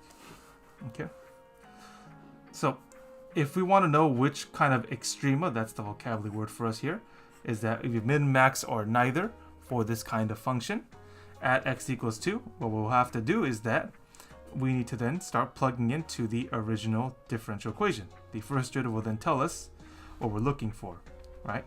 So again, at the 2, 3 point is what they provided for us earlier. We can plug that right into our equation here. So plugging 2 minus 3 here at that, okay? So that will just give us a 4 minus 3, which is a positive 1, okay? So because of that, we actually would end up with an answer of neither.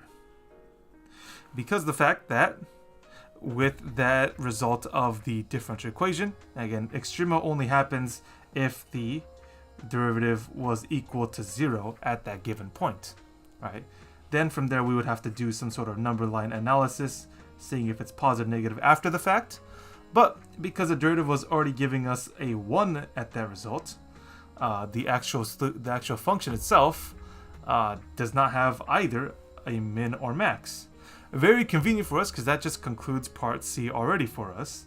I was kind of hoping that would go further, so we have to do some analysis, but that's all that they gave us for this time.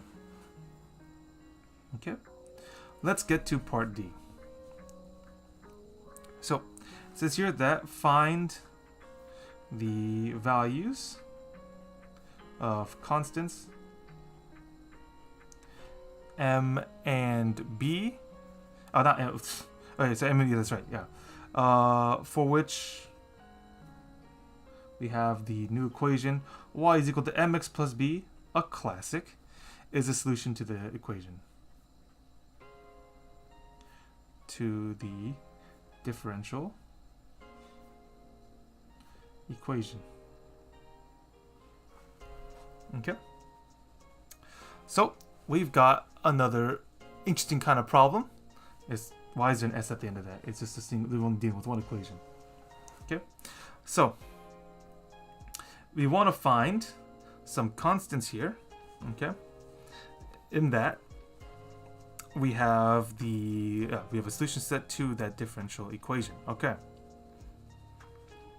so this will take a few steps here, at least for us, because what we're looking at here is that we need this function here, that y equals mx plus b, that was given to us earlier. It needs to be a particular solution, again, a particular answer to that equation that we have. So again, as reference, it's dy is equal to, dy over dx is equal to that 2x minus y that was there earlier. Okay? So what they're trying to say is that if we were to take this integral and bring it back to the original functions, we should be able to match the mx plus b form that we had earlier. Okay, so why don't we go ahead and have a look here to see what we're dealing with from that. So I'm trying to see here at least the way that they want us to solve for this, because this is not a standard separation of variables. Okay. Yeah, so why don't we go ahead and take a look here, because they already gave us the initial condition here. Yeah, they already gave us that initial condition here that we are dealing with. The f of 2 is equal to 3 that we gave earlier from part C. Okay.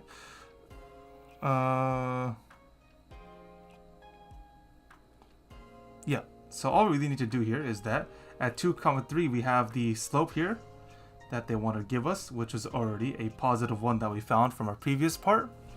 So because of that, we have y is equal to, that's going to be the slope at that given point. So it's going to be 1 times the x plus b. And so in order to solve for b, we just need to plug in for the points of 2, 3 for ourselves. So that way we can then solve to see what b looks like. So 3 is equal to 2 plus b. By subtracting the 2, b itself is equal to a positive 1. Right? So because of that, we do end up with the final equation of y is equal to x plus 1 there, because we have 1 already as the result of that. Again, so m is equal to 1 and b is equal to 1. Okay, very good. So that will conclude problem number 4 for us. We have 2 more to go, but since we have completed parts 3 and 4 for this test, we have enough to start looking back at the answers. So as a reminder here, I'll be switching back to my monitor here for what I have pulled up here. Again, we'll be looking over the answers together for questions 3 and 4 for this exam. Okay, so going back to my notebook here, I'll swap to my red pen and we should have all that we need to start grading these 2 problems. Okay, so question 3, going back to it, says here that we are looking for that different type of equation here, which, wow, I'm looking at my own work and I'm realizing I'm making some pretty great mistakes here, because somehow 240 minus 200 is 60. That's not correct. It's 40 over 80, which is supposed to be 5. So I don't get any points out of that 0 to 1 for me. That is quite unfortunate. I'm making that kind of a mistake. But still, that's the whole importance of double checking your work to make sure you can actually do simple subtraction well. Even though I got the setup exactly wanted, they don't care about that. They actually only care about the resulting approximation. Okay, let's see if I can redeem myself on the rest of these parts. So the explanation of the total distance, that's indeed correct. That's exactly what they were asking for this part. And then the right Riemann sum of putting this together, ending up at 7,600 meters at a much more larger scale. Apparently I can do that addition just fine. And then, yep, making sure we have it set up so we have only the right side of the sum of all of this added together. That is indeed what they're looking for. So for part B, that's 3 out of 3 correct for me. Okay, very nice. Very interesting how the easier ones are evasive while the harder ones were much easier for me to do. All right, so the 15 meters per minute squared, that's exactly what they were looking for Bob's acceleration. And understand that we're supposed to do b, the derivative of b respect to time, to reach that acceleration equation was also the other point in which they wanted to check for. So that's 2 out of 2 correct for part C. And then part D, we have lastly here, all this last bit of work here, that 350 meters per minute is indeed the correct answer to part D. They want us to show the integral for the average value of that function that they gave us, and then we actually have to run the integral into the answer. That's going to be the third part, so all the work showing there. So it looks like 3 out of 3 is correct there as well. Okay, started off rocky, but we got all the other points needed there. So out of 9 points for this problem, that is 8 out of 9 correct. I need to find some space here. Let's do it here. So 8 out of 9 correct here for this page. All right, pretty interesting. Now let's go have a look at what that looks like now for problem number 4. Okay, let's have our camera focus in on that, please. If it can manage to do that. Come on. You were doing so well earlier, but you just decide to no longer work for me. Okay, thank you. Very good. All right. So let's get to problem number 4. That does include, actually, part A was going to be the slope field of which they look for, which indeed, so a steeper form is good. That one's got a negative, positive one. Yep, so everything else here matches up just fine. Okay, so because of that, we have the slopes where x equals 0 and x equals that. Wow, they didn't even care about the other guys, but okay. So that's already 2 out of 2 correct. Those all matched up here for the work that was shown. Okay. So let's keep a +2 intact for this page of looking through. And so from there we have part B, in which they wanted us to run the second derivative, which ends up with the 2 minus all of 2x minus y. So this is good. That's exactly what they asked for. Okay, just like this.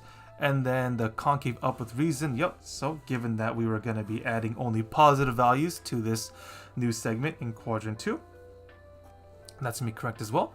That's 2 out of 2 points there for the part B section.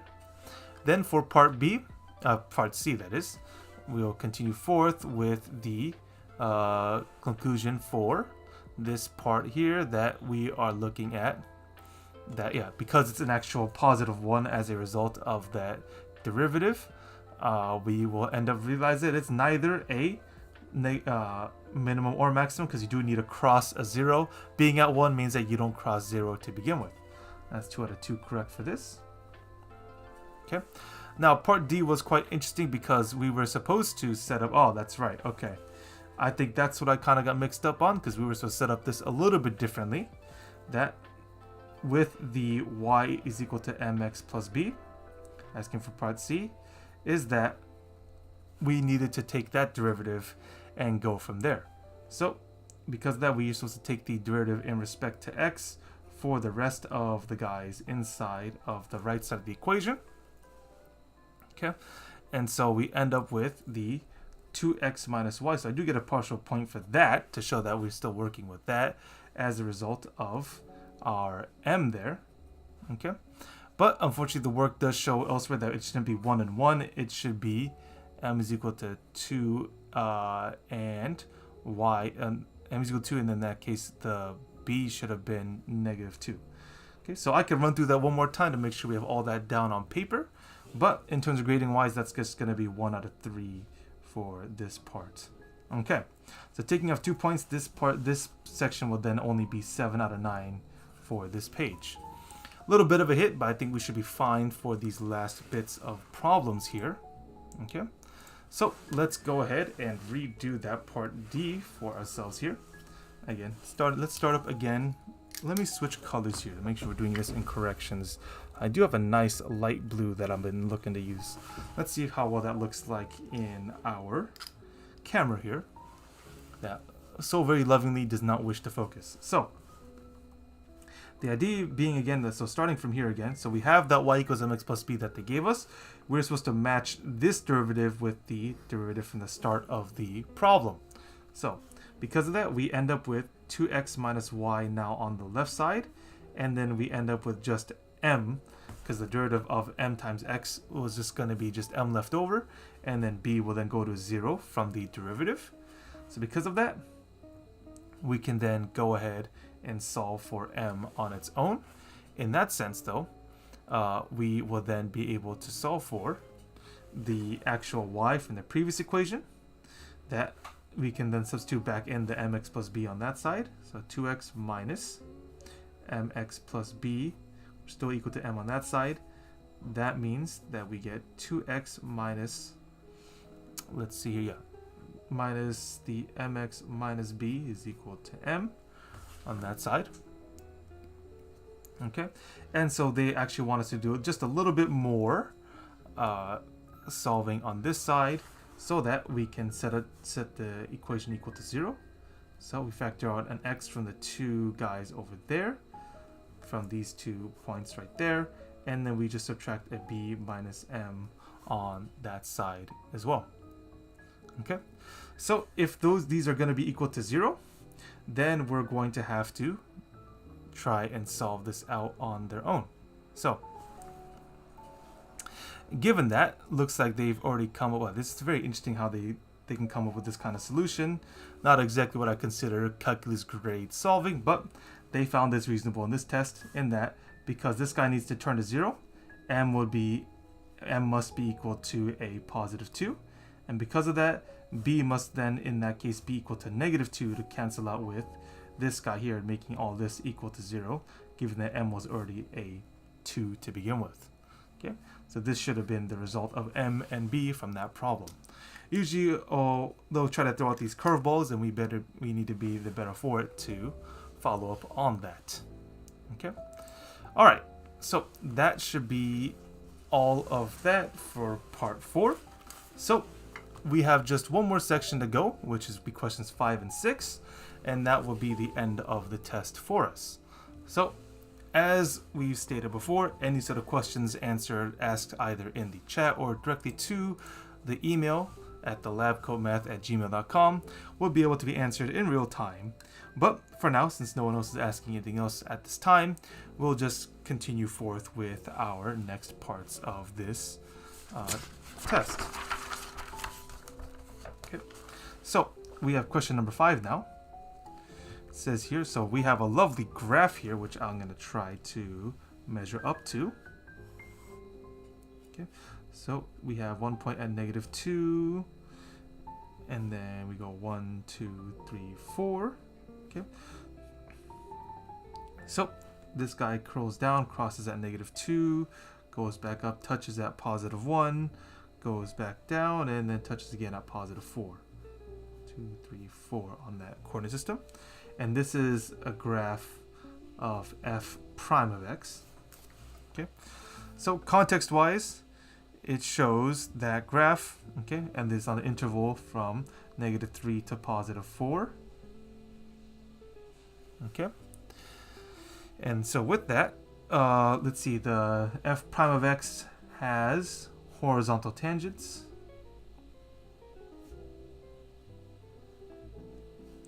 at x is equal to -1, x is equal to 1, and x is equal to 3. The areas of the regions bounded by the x-axis on the intervals -2 to 1 and 1 to 4 are 9 and 12 respectively.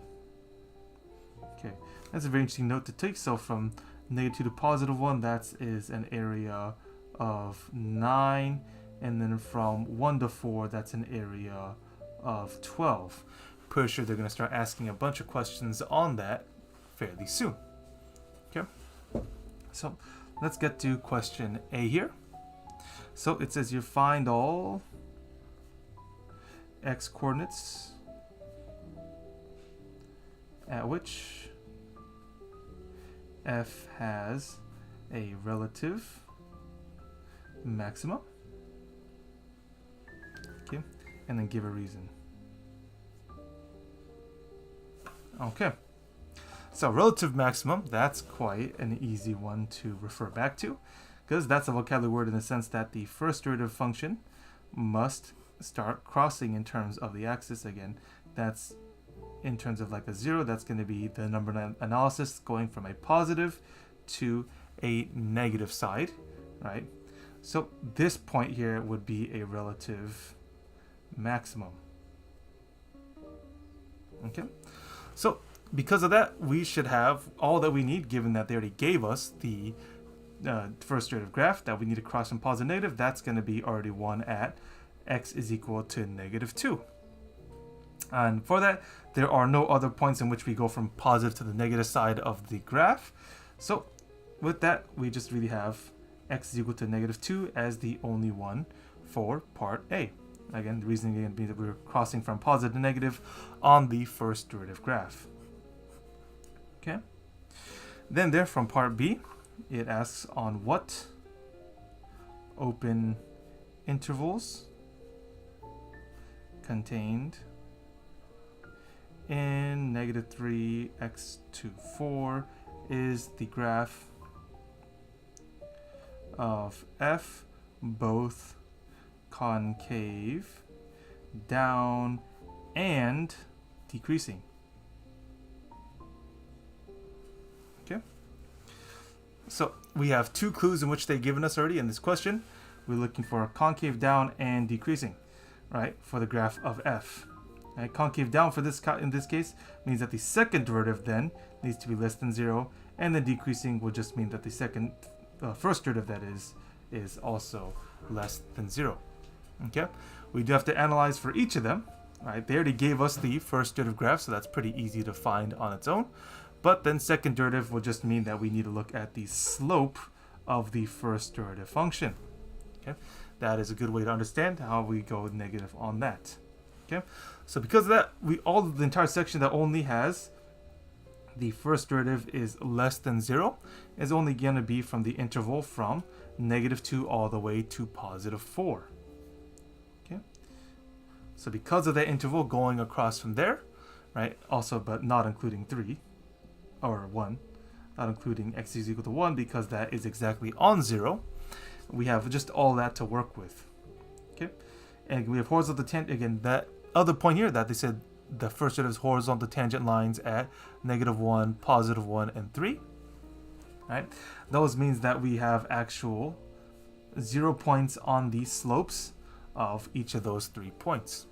Okay, pretty helpful to us because then that means that for the second derivative graph, we can then do a number line analysis knowing that we have 0 tangent lines, which means that there's zeros on the second derivative for us at those exact points from -1, +1, and +3.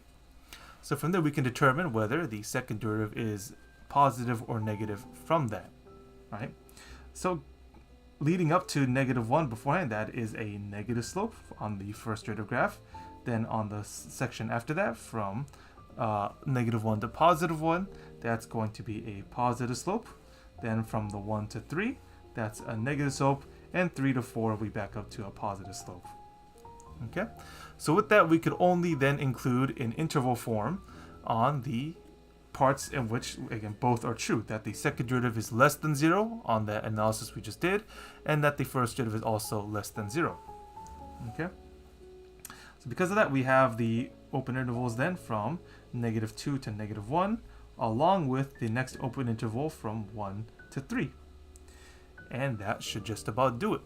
And we have all the work to show for it, at least to which parts that will be the case for us. Okay, part C here, it says here to find the x coordinates of all points of inflection for the graph of f. Give a reason. Okay, so because of that, we are looking for points of inflection, which again are going to be where the second derivative is equal to 0 now. Okay, so if the second derivative is then going to be equal to 0, we then need to find that will translate to a minimum or a maximum for the first derivative graph. Okay, that's some simple understanding of what second derivatives are for us. So with that, we have a number of x coordinates that could be candidates. Right? They already gave us the horizontal tangent lines of -1, +1, and +3 for the x values, and that's going to be the ones that we're going to focus on for now. Okay, so at x is equal to -1, +1, and +3. At the -1, we have the second derivative, right, in terms of how they're going to cross. We already showed that a little bit on the previous number line, but we just want to make sure we're on the same page there, because on the second derivative, these guys have the shift from positive to negative back to negative to positive, which means that those 3 points are all good inflection points because the second derivative is changing sign. Okay, so that's pretty nice. We have exactly what they're asking for in part C. This one's going a lot smoother than I would think for this kind of problem. But nonetheless, though, let's finish off with part D. It says here, given that f of 1 is equal to 3, write an expression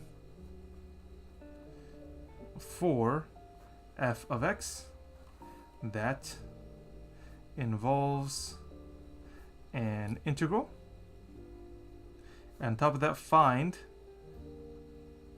f of 4 and f of -2.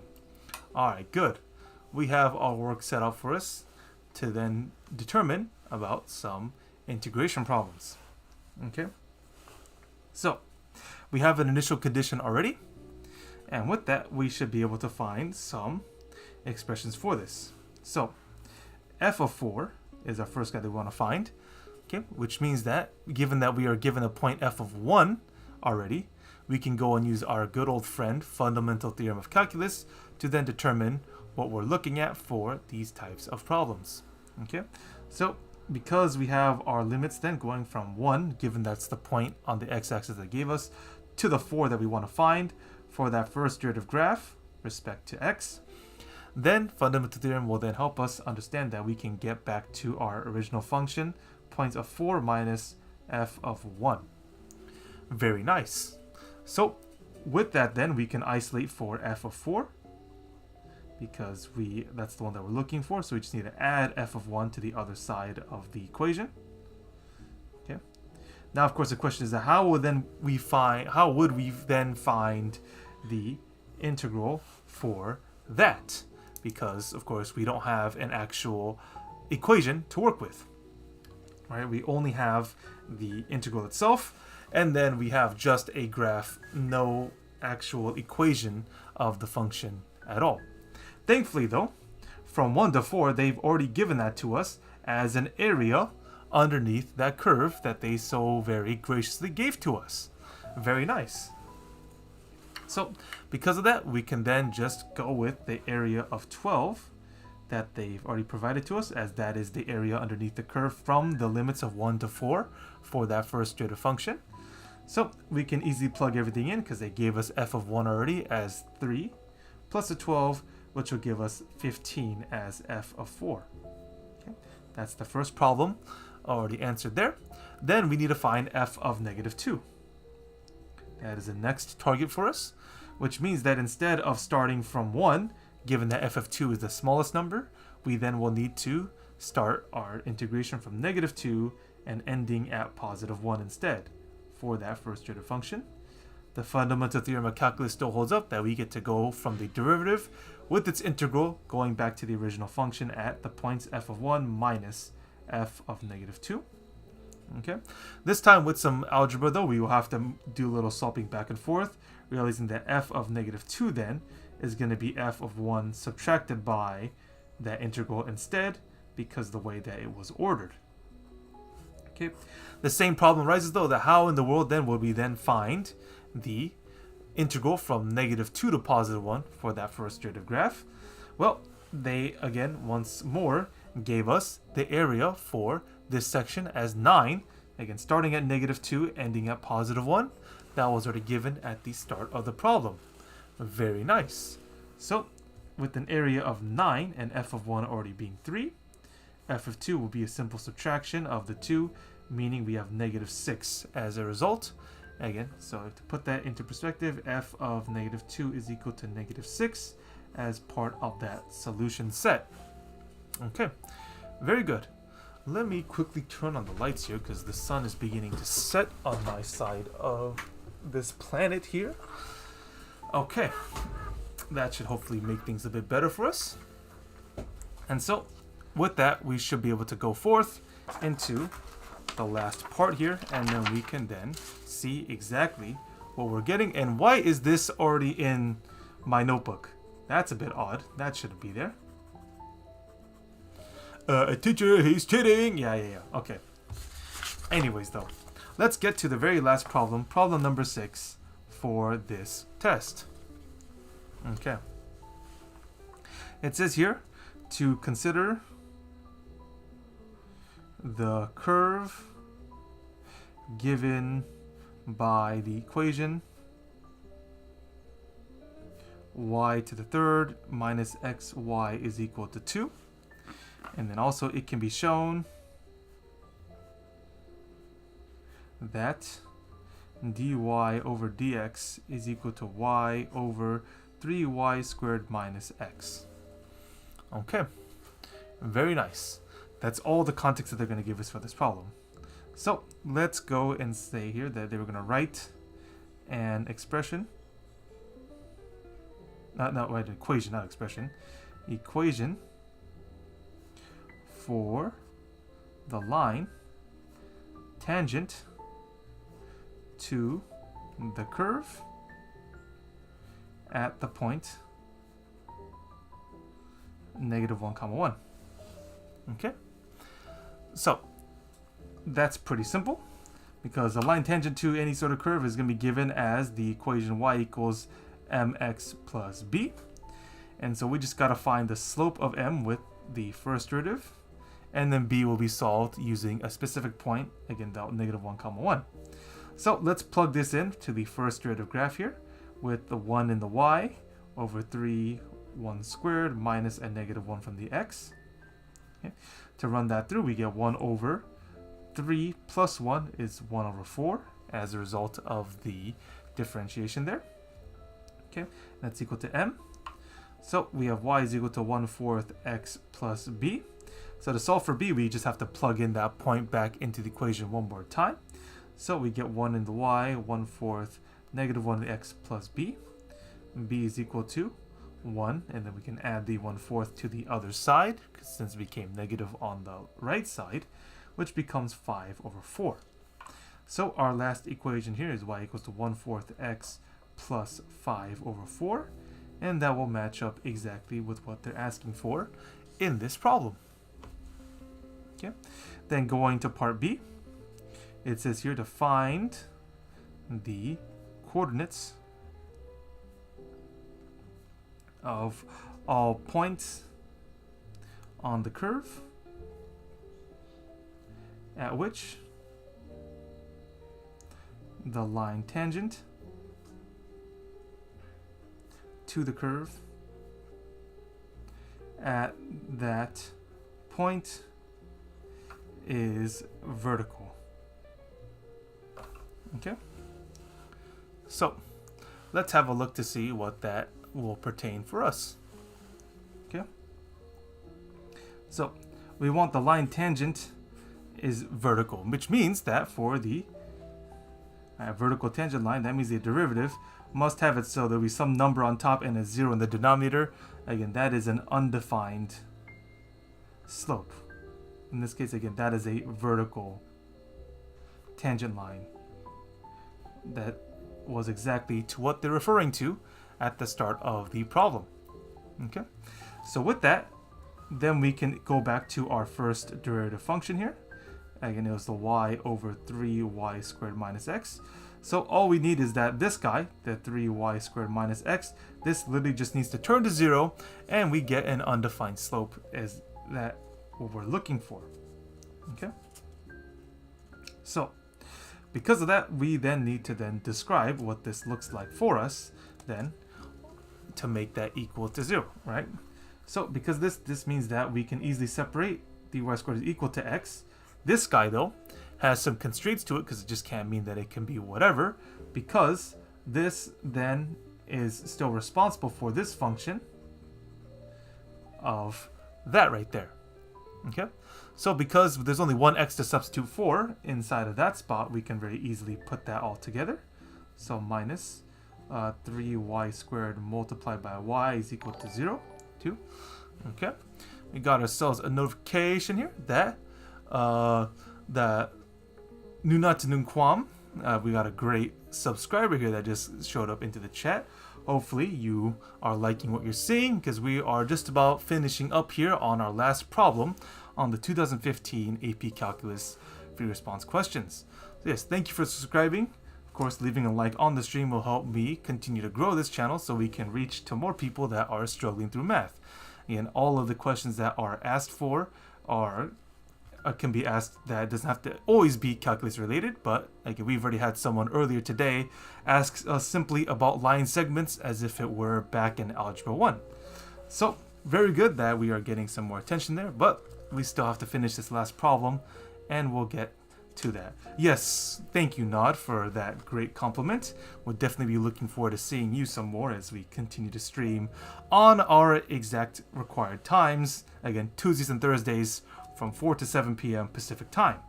Again, this is an open forum for anyone to keep asking all their questions while we go through specifically more practice through the AP Calculus test. Alright, so back to where we left off though, is that we have all of this to solve for in terms of the y values. So we just run some simple algebra here as that result. Then we can also just put this lastly together as negative 2y to the third. We can subtract the 2 to end up with a 0, so we can end up with some nice simple solutions here. Factor out the negative 2 is y cubed plus 1.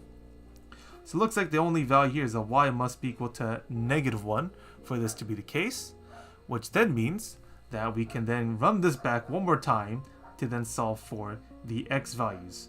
So we can go in either case. It would either work in the first derivative function, in which that we solved for earlier, or the original function itself that they gave us as well.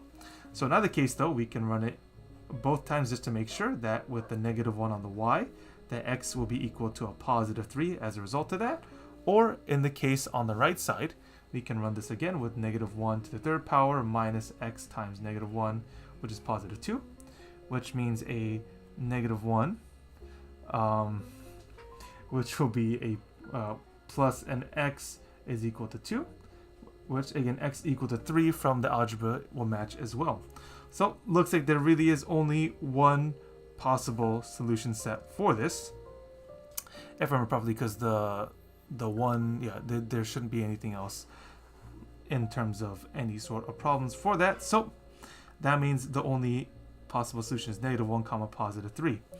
Alright, Nod comments in that we should work through some probability questions on a day. Roll 12d6 with the odds of 8 of them being 1s. Okay, yes, I know exactly what you're referring to, since the only time you're ever going to be rolling that many 6-sided dice are in a very specific game of Warhammer. But statistics might be in this shelf at a sooner time than later. There are some very interesting, I can actually point you later on to some very interesting online resources that can help you actually look up those probabilities. I actually used some of them during my time making some Dungeons & Dragons campaigns. So again, looking at those probabilities are helpful, and there are some pretty nice online resources for you on that matter. Okay, but back to it though, this is the only time that this will have the vertical tangent line after all the work that we've done. So that's pretty good for us, and that should be the end of part B. The very last part of this problem will be part C here. They are asking us to evaluate the second derivative, so d squared y over dx squared, and then at the point we have that exact time, x this time here, x is equal to -1, and then y is equal to +1. Okay. This one's going to be quite the banger here, because we are going to have to go reach back into our bag here and realize by taking the derivative of this guy, we are going to need to take, right, by running this derivative one more time, we are going to have to run quotient rule once more. Many students will complain that this is the hardest part of calculus, but it really is just a simple matter of steps here. So let's go through this one bit at a time. The second derivative will then for us, for this kind of equation, we'll start off first with the fraction here. Again, it's gonna be, if you remember, it's the low derivative of high, and then less high derivative of low, all over the squared of the denominator. Okay. Again, a few steps that we have to go through, but nonetheless should be fairly easy to follow along with. So we'll start with the denominator, so 3y squared minus x, derivative of the numerator, which will then turn to dy over dx that we could hold on to, and then subtracted by the high, which is the numerator, and then now the derivative of the denominator, which 3y squared will go into 6y, with chain rule goes to dy over dx multiplied, and then minus a 1. Thankfully that just barely fit inside my notebook on that line. And then all over squared of the denominator, which is 3y squared minus x, all this squared. Okay, looks quite complex, which now is our job to simplify this, and then we don't need to really put this in the easiest terms, because now we just need to plot in for the points of -1 and +1 for each of those variables. But we cannot leave things in the dy over dx sense, because that is far too messy for us. So we can then start putting things back here as resubstituting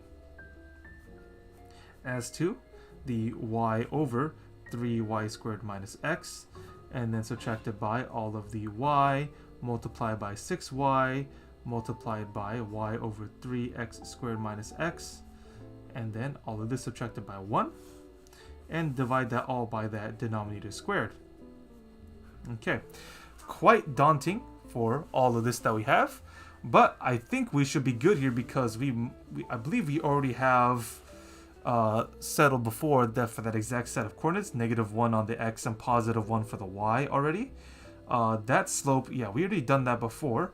That slope was already 1/4 actually. So that helps us a lot here, because all the times that we have the dy over dx at this is just going to be 1/4 on each of them. And so we just need to then plug in for the last bits of x's and y's, and we should be home free. So with the y values here is going to be 3 multiplied by +1, so 1 squared minus a -1, and all that multiplied by 1/4 plugged in there. A +1 for the y, +1 there, 1/4 there, -1. Okay, and then we need to then lastly subtract by the 3 multiplied by 1, all that squared, minus a -1, all of this squared in the denominator. Okay, so very simple algebra to end this day here. So it's going to be ending at a 3 plus 1 over there, and then we need to multiply that by 1/4. Okay, and then we subtract that with, should we have everything available here on the screen? Okay, and then a +1, so that +1 doesn't mean anything because it's being multiplied. 6 times 4, so 6/4 minus 1, and then all this over the 3 plus 1, so that's be 4 squared in the denominator. Okay, so 3 plus 1 and the 1/4, that goes to a +1. 6/4 minus a whole 1, it would be just 1/2, and then 4 squared, so that's going to be 1/2 over a 16, which will be 1/32. All right, and that will be a positive result. Very good. So looks like we got all of that set up through. So let's go and take a look at our last answers here, and then we should then see how well we scored points wise across our full packet here. So going back to problem number 5, let's see how well this grades for us. Okay, so x being -2, that's correct as the result of the x coordinates for a relative maximum. Again, we need to see that change from positive to negative as I pointed out there, so that's exactly what they're looking for. That's 2 out of 2 correct on part A.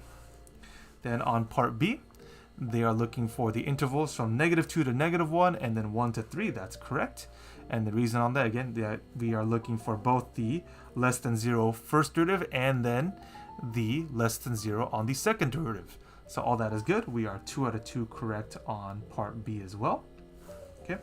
Part C, we have the changes at -1, +1, and +3. That's all good. Reasoning, of course, matching what we had, that the point of inflections are going to be at each of those points that we looked at the number line as well. Okay, that's 2 out of 2 correct on part C. Okay, and then lastly on part D, we have to make sure we're adding the integrand back up with from 1 to x there, which would be 1 to 4, ending at a -9 and a +12. X of 4 being -9. That's a little bit odd. If I subtract, did they say that called a -12?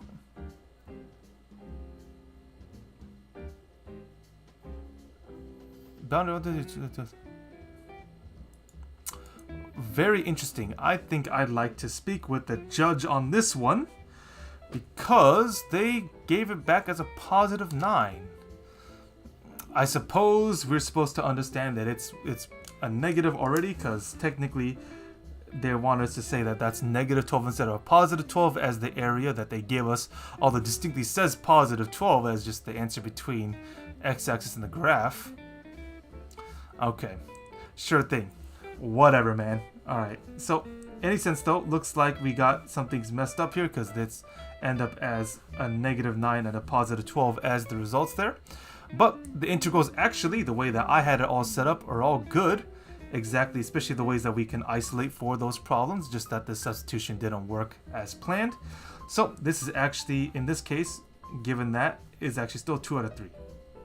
I wish it was 3 out of 3, and I would like to speak to some of the graders or the test makers of this, but that is not within my control right now. So we have an 8/9 correct for this page. Not the end of the world, but let's see what this looks like on the last bit here. Okay, so question number 6. Okay, so the slope here is going to be 1/4. That's correct. That's exactly what they're looking for. And equation tangent line will then be, yep, that 1/4 on that. That's good. So that's 2 out of 2 correct on that side as well. Then for part B here, we need to set the equal to 0. X being equal to 3 is one of them. Okay. And setting all this equal to 0, that's exactly what we need. The coordinates of that is also going to be correct as well. So that's 3 out of 3 correct for me on that part. And then lastly, at part C, running the implicit differentiation, all this was exactly the way that they wanted on that part. Okay, that's 2 points to make sure that all of that is correct. With the 3 squared y dy over dx at minus y times all of 6y these dx minus 1, okay?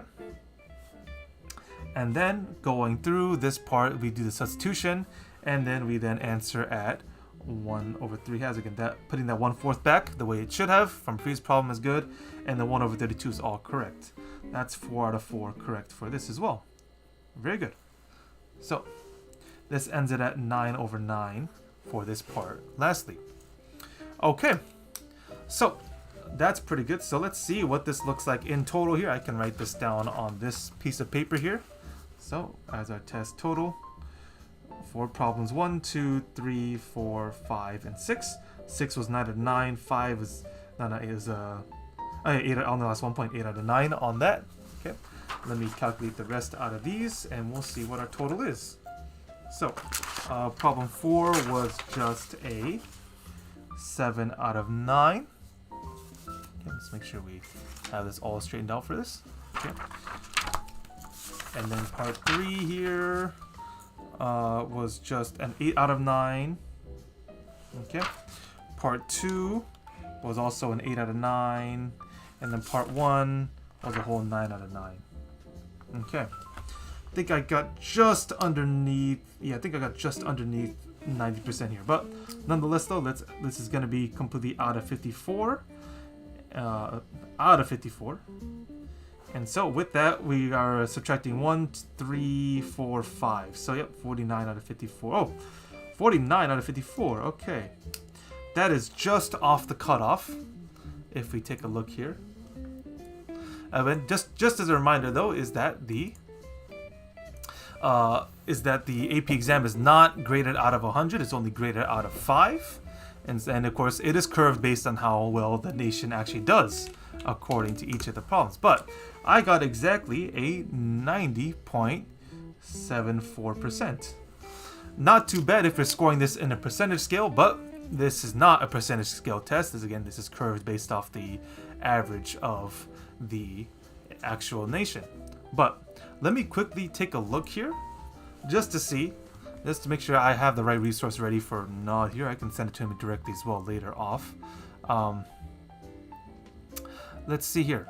Let's make sure we're dealing with, let's see, dice rolling spread. Any dice, I think, is the name of the website here. Yep, okay. So, so if you output then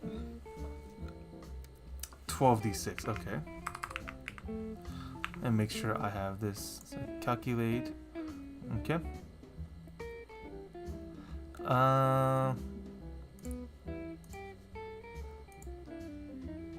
That's right. Okay. I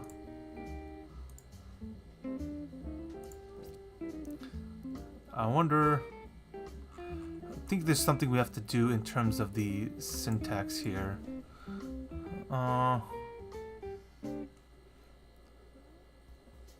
Account values.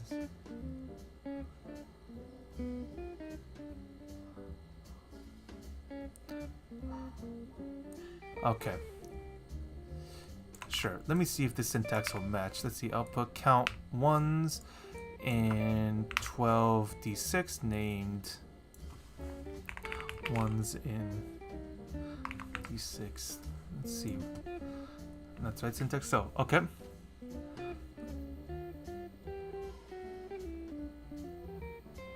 Oh.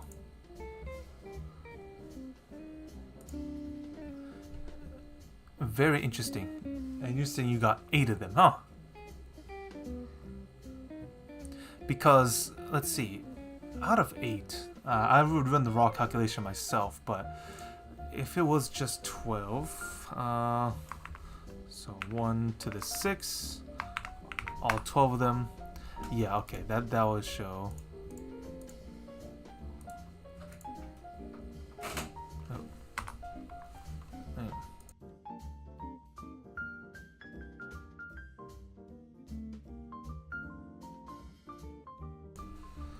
Okay. Oh,